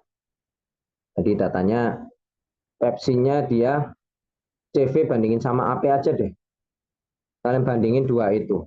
Pepsi-nya banyakan mana? Pepsi-nya banyakan AP. Berarti AP dietnya lebih banyak hewan gitu ya. Kalau ngomongin makan hewan, saat diukur, CV itu kalah banyak makan hewan dibandingkan AP. Kapan CV kalah lawan AP makan hewan? Tadi ya ketika garis putih ini yang punyanya CV kalah dibandingkan garis putihnya AP. Kapan? Ya ketika sudah dewasa. Gitu. Jadi yang B ini berarti kemungkinan besar dia hasil pengukuran ketika dewasa. Jadi S selanjutnya B. Nah, Mas kalau nggak tahu cara jawabnya gimana? Nah, kalau nggak tahu, sebenarnya itu jawabannya udah aku tunjukin tadi. Kita nggak ngelihat sampai belakang kan? Kita nggak ngelihat sampai alfa amilase, nggak sampai maltase. Kita ngelihat cuma satu irisan data doang. Kita nggak lihat sisanya. Kita bisa melakukan komparasi aja langsung. Jadi sebenarnya kalian nggak perlu baca pepsin, alfa, amilase, aminopeptidase, maltase semua nggak. Beberapa pencilan data, kok pencilan sih, potongan data itu sudah cukup untuk menjawab. Jadi kalian nggak kelamaan tuh ngeliatin grafiknya itu signifikan apa enggak, tabelnya dilihat satu-satu naik atau turun, nah itu kelamaan gitu guys. Jadi ada baiknya gitu ya, ketika waktunya tinggal 2 menit, ketika udah mepet, kalian percepat, kalian akselerasi baca datanya dengan cara membaca potongan-potongan saja.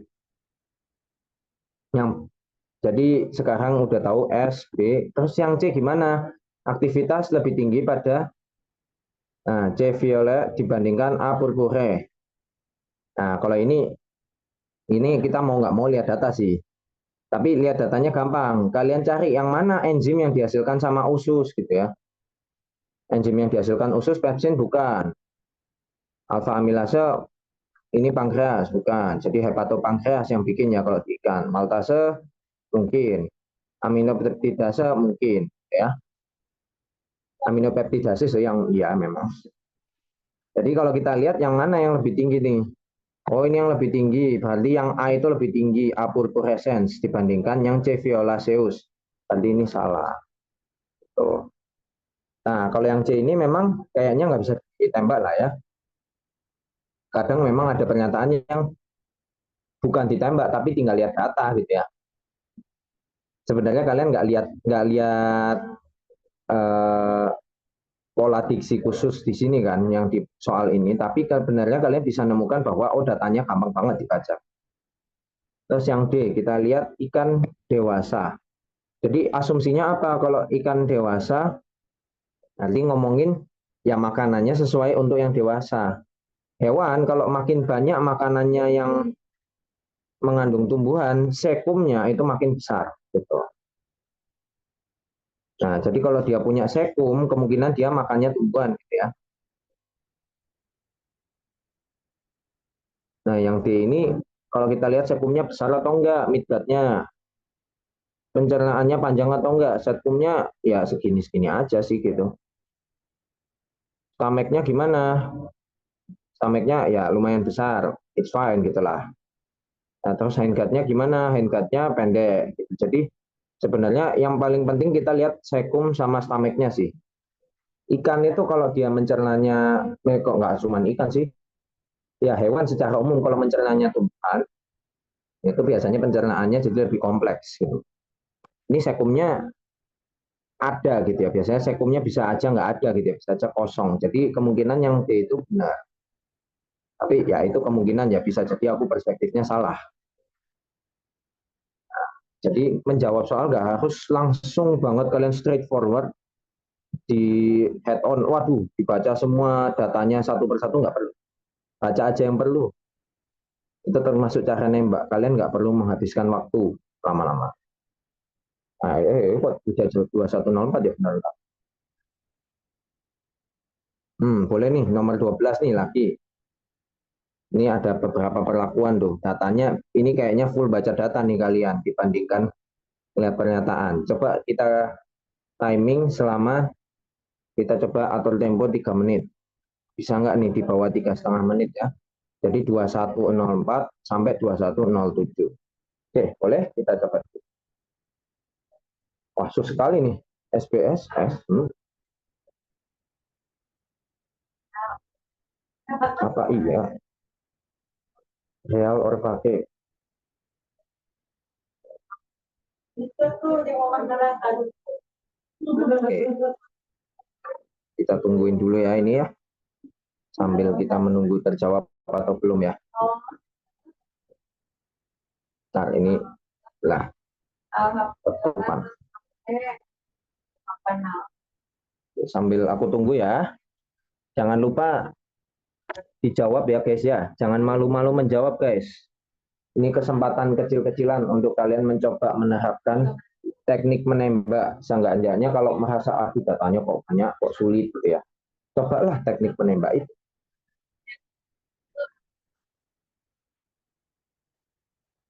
Simple, simple. Yang D, yang D deh. Coba jawabannya apa yang D? Ini kalian dengan ketemu kata-kata ini absolutis nih. Menurut kalian gimana? Benar atau salah? Lah, sudah menjawab kan? Iya, benar. Jawabannya S. Salah. Mana ada gitu ya, tidak diperlukan apa? Iya. Tidak mungkin dia nggak perlu sama sekali ya guys ya. Sebenarnya in fact mereka itu termasuk kalau dalam konsepnya itu termasuk dalam micronutrients.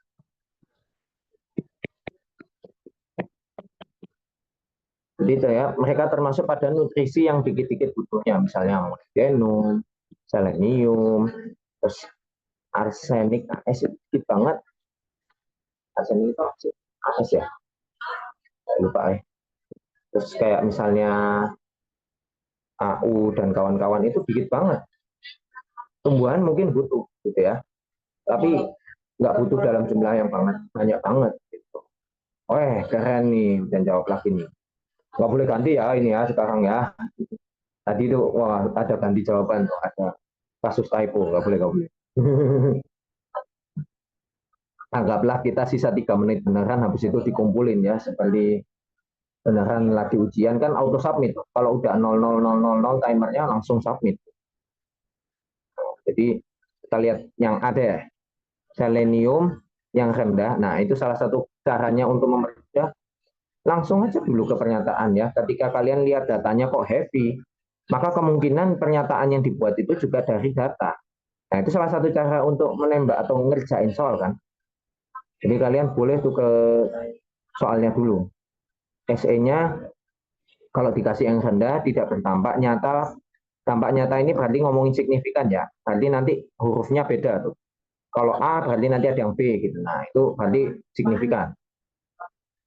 Tanpa cekaman garam. Nah, kalian cari dulu nih yang mana yang nggak ada cekaman garam. Garam itu apa sih? NaCl. Berarti kalian cari datanya yang tanpa kan ngomongnya. Berarti cari data yang nggak ada tulisan Na-nya. Berarti ini ada CK yang kontrolnya, ada SE, sama ada 1, 5, dan 25 ya. Penambahan selenium yang rendah. Penambahan selenium yang rendah itu di mana ini bobot kering ya. Nah, shoot pucuk kan, berarti kita lihat data ini, ya, lihat data itu langsung. Kita lihat aja, wow, A semua kok kak, nggak ada bedanya. Nah, misal kalian lihat seperti itu, oh ya udah, berarti emang nggak ada dampak nyata, berarti itu. Jadi kalau dia ngomongnya dampak nyata itu berarti dia emang secara diksi mau ngomong kayak tadi mungkin itu ya. Jadi dia mau mengklaim emang ini di datanya secara signifikan nggak ngaruh gitu. Waduh, mengerikan sekali cuy. Ada typo on the fly. Alamak. Oke, oke. Apa-apa lah. Typo on the fly, it's okay. Jadi penambahan selenium sebenarnya bertambah, guys. Bertambah, tidak bertambah, guys, secara signifikan. Jadi kalau kalian dikasih dampak nyata, kayak kata-kata nyata, kata-kata signifikan, itu justru kalian adalah safe word-nya. Itu kata-kata yang green flag banget gitu ya. Karena kata-kata kayak gitu itu kata-kata yang memastikan kalian itu emang beneran tuh datanya itu hasilnya di grafik emang nggak signifikan tuh. Di situ kan kelihatan A semua. Dikasih 1 nggak ngaruh, dikasih 5 nggak ngaruh, dikasih 25 nggak ngaruh gitu. Sebenarnya ya sampai 25 pun juga nggak. 25 ngaruh sih, 25 ngaruh. So. 1 sama 5 nggak ngaruh ini. Nggak signifikan gitu. Terhadap CK, terhadap kontrol. Jadi seperti itu guys. Yang A itu sebenarnya benar ya. Yang B, selenium yang tinggi menurunkan produktivitas tanaman. Ya, ini sebenarnya sih kalian lihat garisnya aja. Oh, makin tinggi turun. Ya udah selesai langsung B. Secara umum turun gitu kan. Jadi langsung aja B karena dia trennya turun. Oh iya dari itu kan cuy bisa melihat ada yang on mic kah? Halo, bentar guys.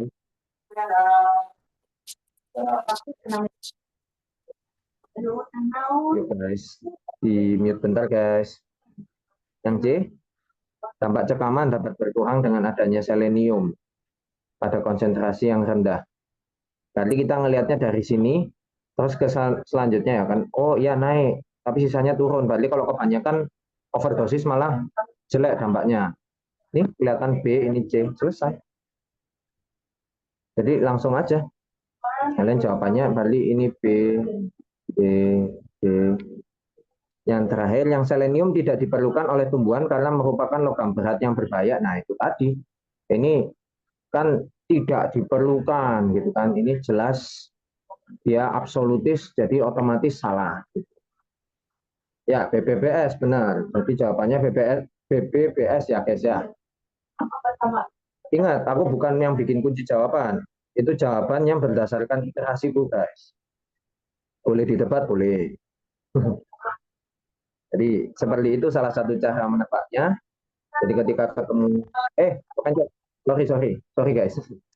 Ini aku di luar supaya sinyalnya dapat guys. Nah, sorry, tidak bermaksud. Nah, contohnya lagi nih, mari menebak lagi. Coba menembak lagi, kita coba terapkan. Mungkin karena waktunya menipis, langsung aja lah ya. Belum sempat Q&A soalnya. Oke, langsung kita kerjain bareng ya. Nah, kita lihat semua mamalia mengalami penurunan ini ngomongnya sudah semua ya, sudah sangat sus gitu ya. Sudah sangat sus, langsung aja S gitu. Karena sebenarnya ya emang nggak mengalami penurunan tuh. Suhu tubuh turun karena kedinginan. Mamalia darat suhu tubuhnya nggak turun karena dia menaikkan metabolismenya gitu. Jadi ini malah ada terjadi termogenesis.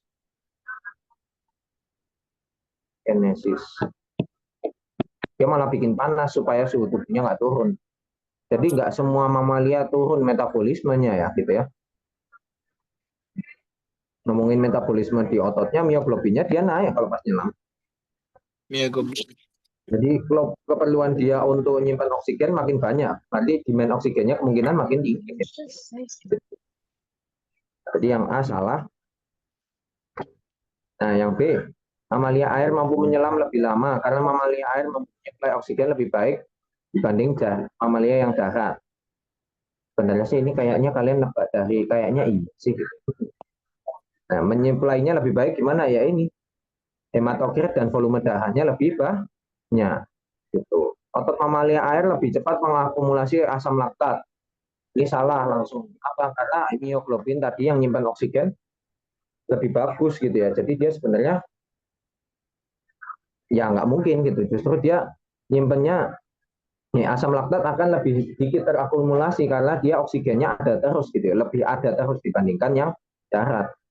Kalau pasti suruh renang ya ini ya. Masalahnya kan suruh nyelam semua. Nah, terus yang di mamalia air organ berfungsi sel darah merah. Sehingga dilepaskan menyebabkan peningkatan volume darah dan hematokrit. Simple guys, ini kalimatnya panjang kali lebar. Ingat, ini trivial.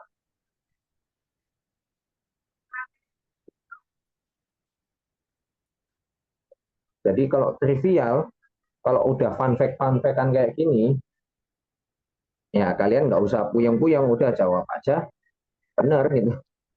Ya sebenarnya kenapa kok jawabannya, penjelasannya apa? Penjelasannya organ ini adalah limpa atau spleen.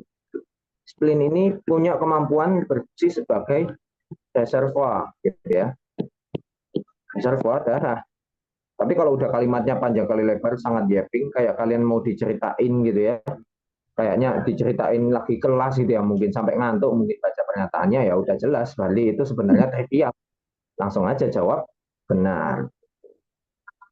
Jadi easy peasy ya, easy peasy lemon squeezy. Oke, kalimat terakhirnya kok agak aneh. Kondisi sebaliknya tidak terjadi, harusnya terjadi nggak sih?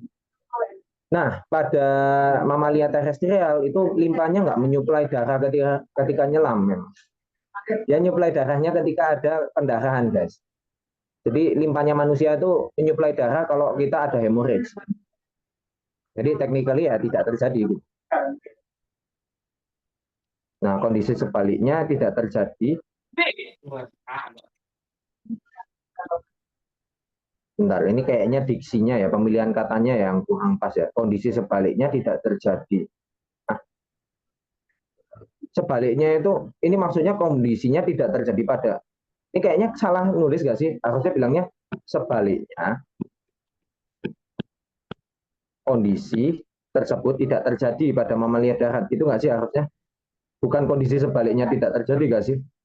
Kalau menurutku loh, kalau menurut penebakanku itu ini salah menyusun kata-katanya ini yang kondisi sebaliknya tidak terjadi. Ya kondisi ya jadi nggak masalah. Itu kadang ada satu dua soal typo itu nggak masalah. It's okay, it's fine. Manusiawi. Yang bikin juga manusia ya, bukan nabi boy. It's fine. Tapi general rule of thumb-nya adalah kalau kalimatnya udah panjang kali lebar ya ping banget. Ya ping banget.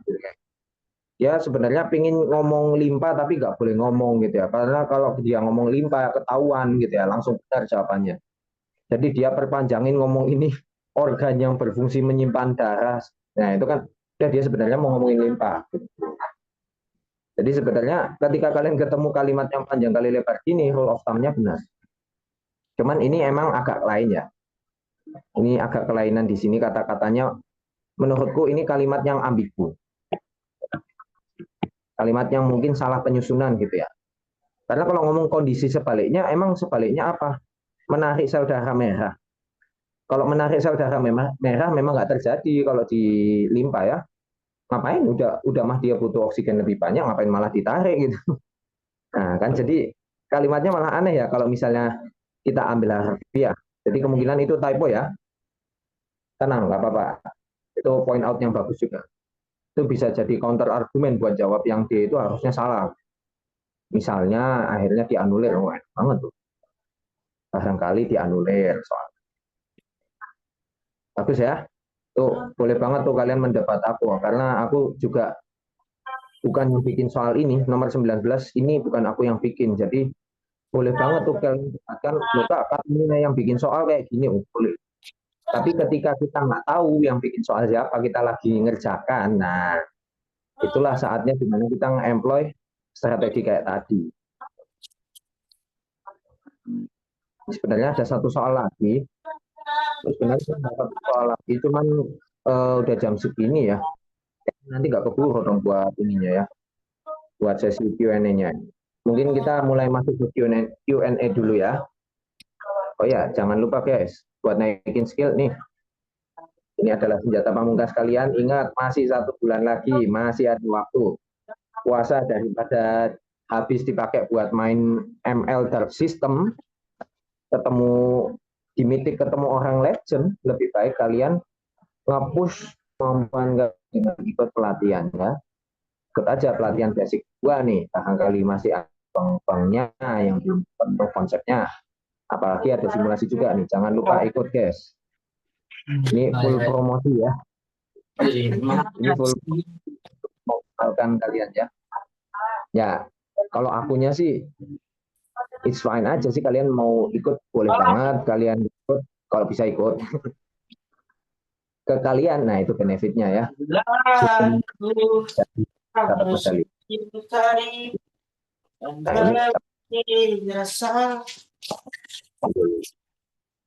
ini ada mic yang menyala, mic siapa ya? Oke, kita coba nih. Oke guys, gimana guys? Jadi apakah ada yang mau ditanyakan terlebih dahulu? Oke, kalau ada yang mau ditanyakan dulu boleh banget guys. Yang mau ditanyakan tips misalnya ketemu soal yang mungkin ada tipe lain yang mungkin belum sempat aku sebutin nih. Mungkin kelewat di PPT-nya. Boleh aja, boleh aja. Yuk, nggak ada? Masa iya nggak ada nih, tumben nih nggak nanya-nanya. Mumpung loh guys, mumpung Manadoensis memberikan kalian secara cuma-cuma nih, memberikan kalian sesi pembinaan secara cuma-cuma. Boleh banget nih kalau mau tanya-tanya dulu nih ya. Ini apa nih?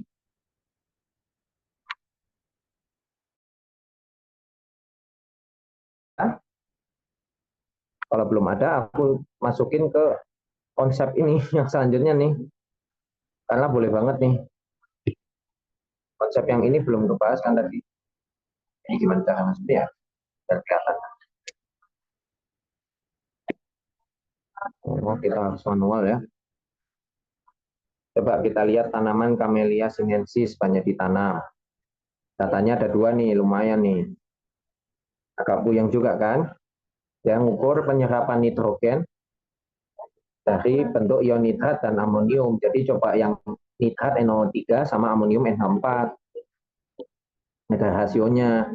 Terus dia ngelihat influx ionnya, ion yang masuk gimana gitu ya. Jadi dia melihat pemasukan NH4 dan NO3-nya bagus atau enggak. Terus di sini ada data pemasukan NH4 dan NO3 dengan kadar yang berbeda. Jadi kita ngelihat ionnya, kalau misalnya dikasih nitrogen, nah jumlahnya dikit sama jumlahnya banyak, ion yang masuk seperti apa tuh. Jadi yang ternyata ya datanya sih gampang ya kita bacanya. Tapi kita lihat dulu nih. Kita lihat pernyataan yang A. Cara jawabnya biar cepat gimana yang A? Yang A itu datanya langsung aja kalian dari pernyataan yang pertama tuh. Data yang kedua tuh. Yang lebih banyak masuk yang mana?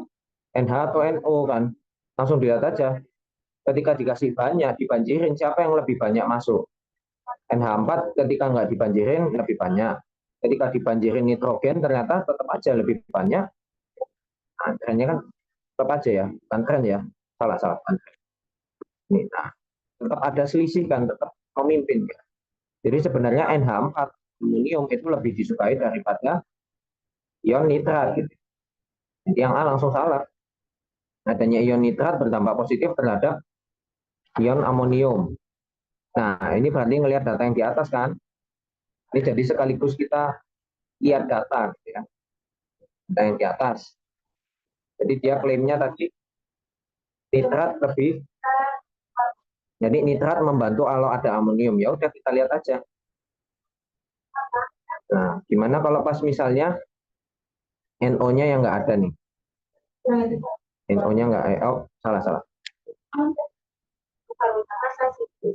Nah, jadi kalau misalnya bagaimana hasilnya kalau misalnya nih NH sama NO hasilnya 1:1. Terus NH sama NO lebih banyak NH-nya tapi NO-nya masih ada. Sebenarnya kalau kita lihat sih secara umum memang dia naik ya C ke B ya. Tadi sebenarnya ada NO itu mungkin membantu tapi kayaknya kalau kebanyakan malah kalau rasionya lebih banyak NO-nya malah menurunkan gitu ya. Jadi dia malah menurunkan. Jadi kalau rasionya kalah malah nggak membantu gitu ya. Jadi NO3 kemungkinan mungkin saja bisa membantu. Tapi ada kadar tertentu gitu ya. Makanya dia nggak ngeklaim berdampaknya langsung. Nah kalau dia langsung ngomongnya positif, nah ini salah. Kenapa? Karena grafiknya kan bentuknya nggak garis lurus gini. Jadi itu salah satu trik membaca data juga guys. Trik nembak jawaban. Kalau datanya itu bentuknya nggak lurus doang gini, tapi bentuknya nekuk seperti ini atau kebalikannya turun terus naik lagi, itu berarti hubungannya tidak bisa dibilang positif gitu ya. Nggak bisa kita bilang plus ataupun hubungannya minus itu nggak bisa. Jadi kan ini kalau ditebak, oh ya udah langsung aja salah. Nah, terus yang C, titik kritis pemasukan dicapai ketika amonium sama dengan nitrat. Titik kritis pemasukan ini berarti minimal masuknya dia ya. Nah, ini kita lihat data ke atas sedikit nih. Jadi kita latihan juga harus bisa baca data juga kalian. Nah, ngomongnya nitrat kan ya? Amonium. Ya, masuknya amonium kapan? Ketika amonium sama dengan nitrat. Nah, dia ngomongnya titik kritis. Titik kritis itu berarti titik minimal. Nah, ini malah titik yang maksimal grafiknya gini, berarti ini yang max, bukan yang min. Kritis itu kan harusnya dia minimum amount gitu ya. Minnya malah di sini ya. Jadi ya udah langsung salah. Gitu. Kalau bisa dipusingin. Jadi yang C langsung salah. Tuh. Jadi baca datanya nggak lama-lama. Karena kalian, makanya kenapa aku saranin kalian juga harus banyak latihan soal, banyak mengupgrade kemampuan baca data. Karena baca data itu salah satu kemampuan untuk nembak. Kalian nggak harus hafal sebenarnya ion tumbuhan yang diujikan itu lebih suka nitrat atau amonium, nggak usah. Yang penting lihat datanya cuma garisnya naik, oh turun, oh naik turun gitu kan, bukan positif ya, ada titik optimal. Nah yang D coba misal, kalau faktor lainnya diabaikan, tanaman yang dikasih pupuk organik dan kasih nitrobakter dapat meningkatkan pemasukan ion amonium. Ya nitrobakter kan dia bikin NO kan, nah ya udah. Ini kayak sebenarnya ini cuma trivial ya, ini fun fact doang nih. Kalau udah panjang kayak gini, hypothetical dan panjang, kemungkinan besar jawabannya benar. Jadi seperti itu ya guys ya, cara-cara menebak jawaban. Oke, udah habis semua nih latihannya nih. Ada lagi yang mau ditanyain? Misalnya ada yang masih kurang paham di peluangnya atau apanya, boleh. boleh nih. Siapa aja yang mau nanya? Silahkan yang mau nanya. Yuk guys, jangan malu-malu guys.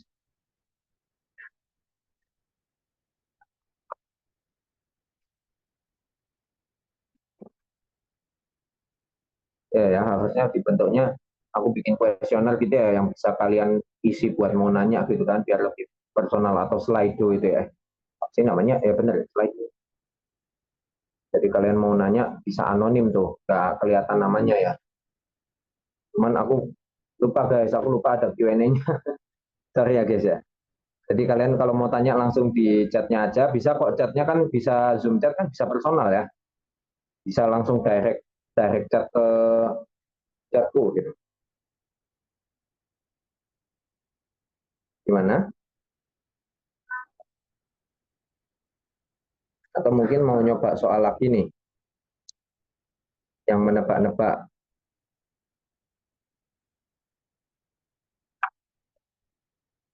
Mungkin kita mau nyoba menebak ini. Kemungkinan genotip individu 1 dan 2 adalah heterozigot. Ya, kemungkinannya iya gitu. Gimana lagi gitu kan, anaknya ada yang sakit gitu kan. Kemungkinan heterozigot langsung gitu. Terus yang D, kemungkinan anak dari individu 25, 26 sakit sepertiga. 25 dan 26. 25 itu siapa? Ya, jadi dari kanan ke kiri aja sih kalau 25 ke 26. Ya. Jadi nanti kalian coba diangkain aja. Oh, enggak. Jadi 1, 2, 3, 4, 5. Nah, 5 dan 6. Berarti kan bisa jadi bisa jadi dia nah ini penurunannya. Oh ya, dia bisa jadi karier ya sebenarnya ya. Bisa jadi karier, bisa A besar A kecil gitu ya, heterozigot ini juga bisa jadi gitu kan, A besar A kecil. Gitu. Jadi nanti ngitungnya gimana? Ya udah, berarti kan ini 2/3, 2/3 kali 2/3. Terus habis itu nanti dikali 1/4. Nanti 4 coret kan. Jadinya 1 dibagi 3 dikali 3 kali 1/9. Bukan 1/3, langsung salah. Jadi, oh ya, ini mulai sering sih guys. Ini salah satu tips juga ketika menembak jawaban. Kalian akan mulai sering ketemu pola di mana yang ditanyain itu genotipnya fenotip udah diketahui. Jadi fenotipnya misalnya soal ini fenotipnya udah diketahui nih, udah putih tuh. Tapi kita belum tahu genotipnya.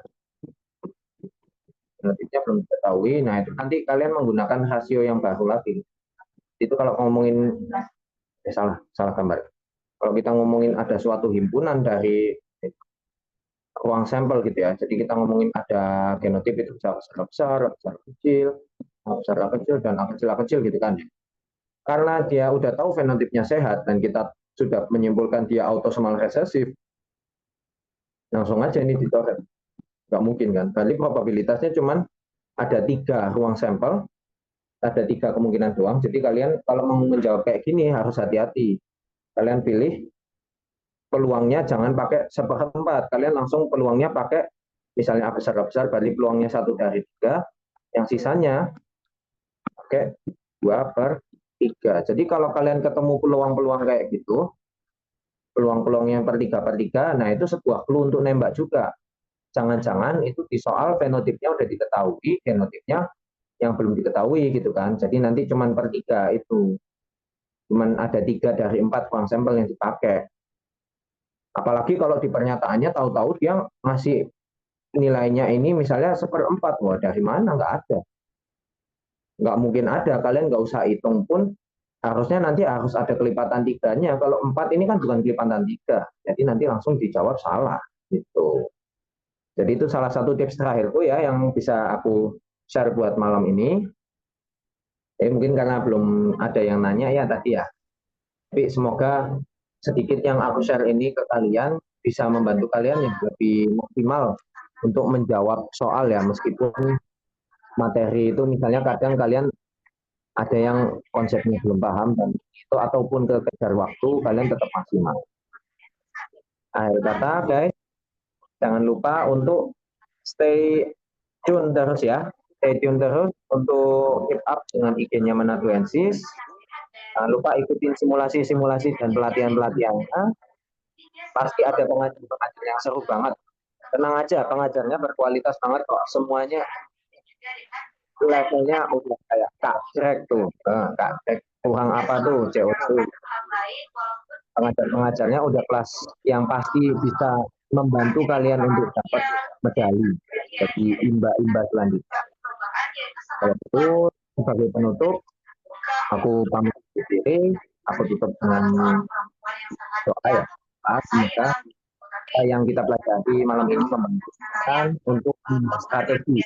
Jadi nggak cuma maksimal konsep, tapi strategi. Doa di belakang. Oke, thank you semuanya ya.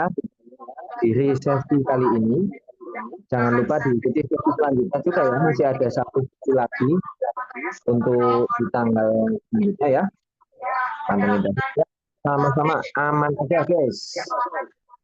Semangat terus, jangan lupa ikutin simulasi dan pelatihan selanjutnya. See you. Ya, sehat ya. Sehat. Peluang menjadi tutor Manatuensis ya. Yuk, amin. Semoga ketemu lagi ya. Semoga kalian bisa ketemu lagi semuanya di pelatihan Manatuensis untuk OSP. Oke, thank you guys.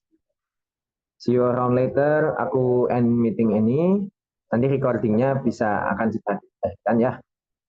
PPT-nya juga akan segera dibagikan. Ciao. Dadah. Semoga sukses. Assalamualaikum warahmatullahi wabarakatuh. Good night.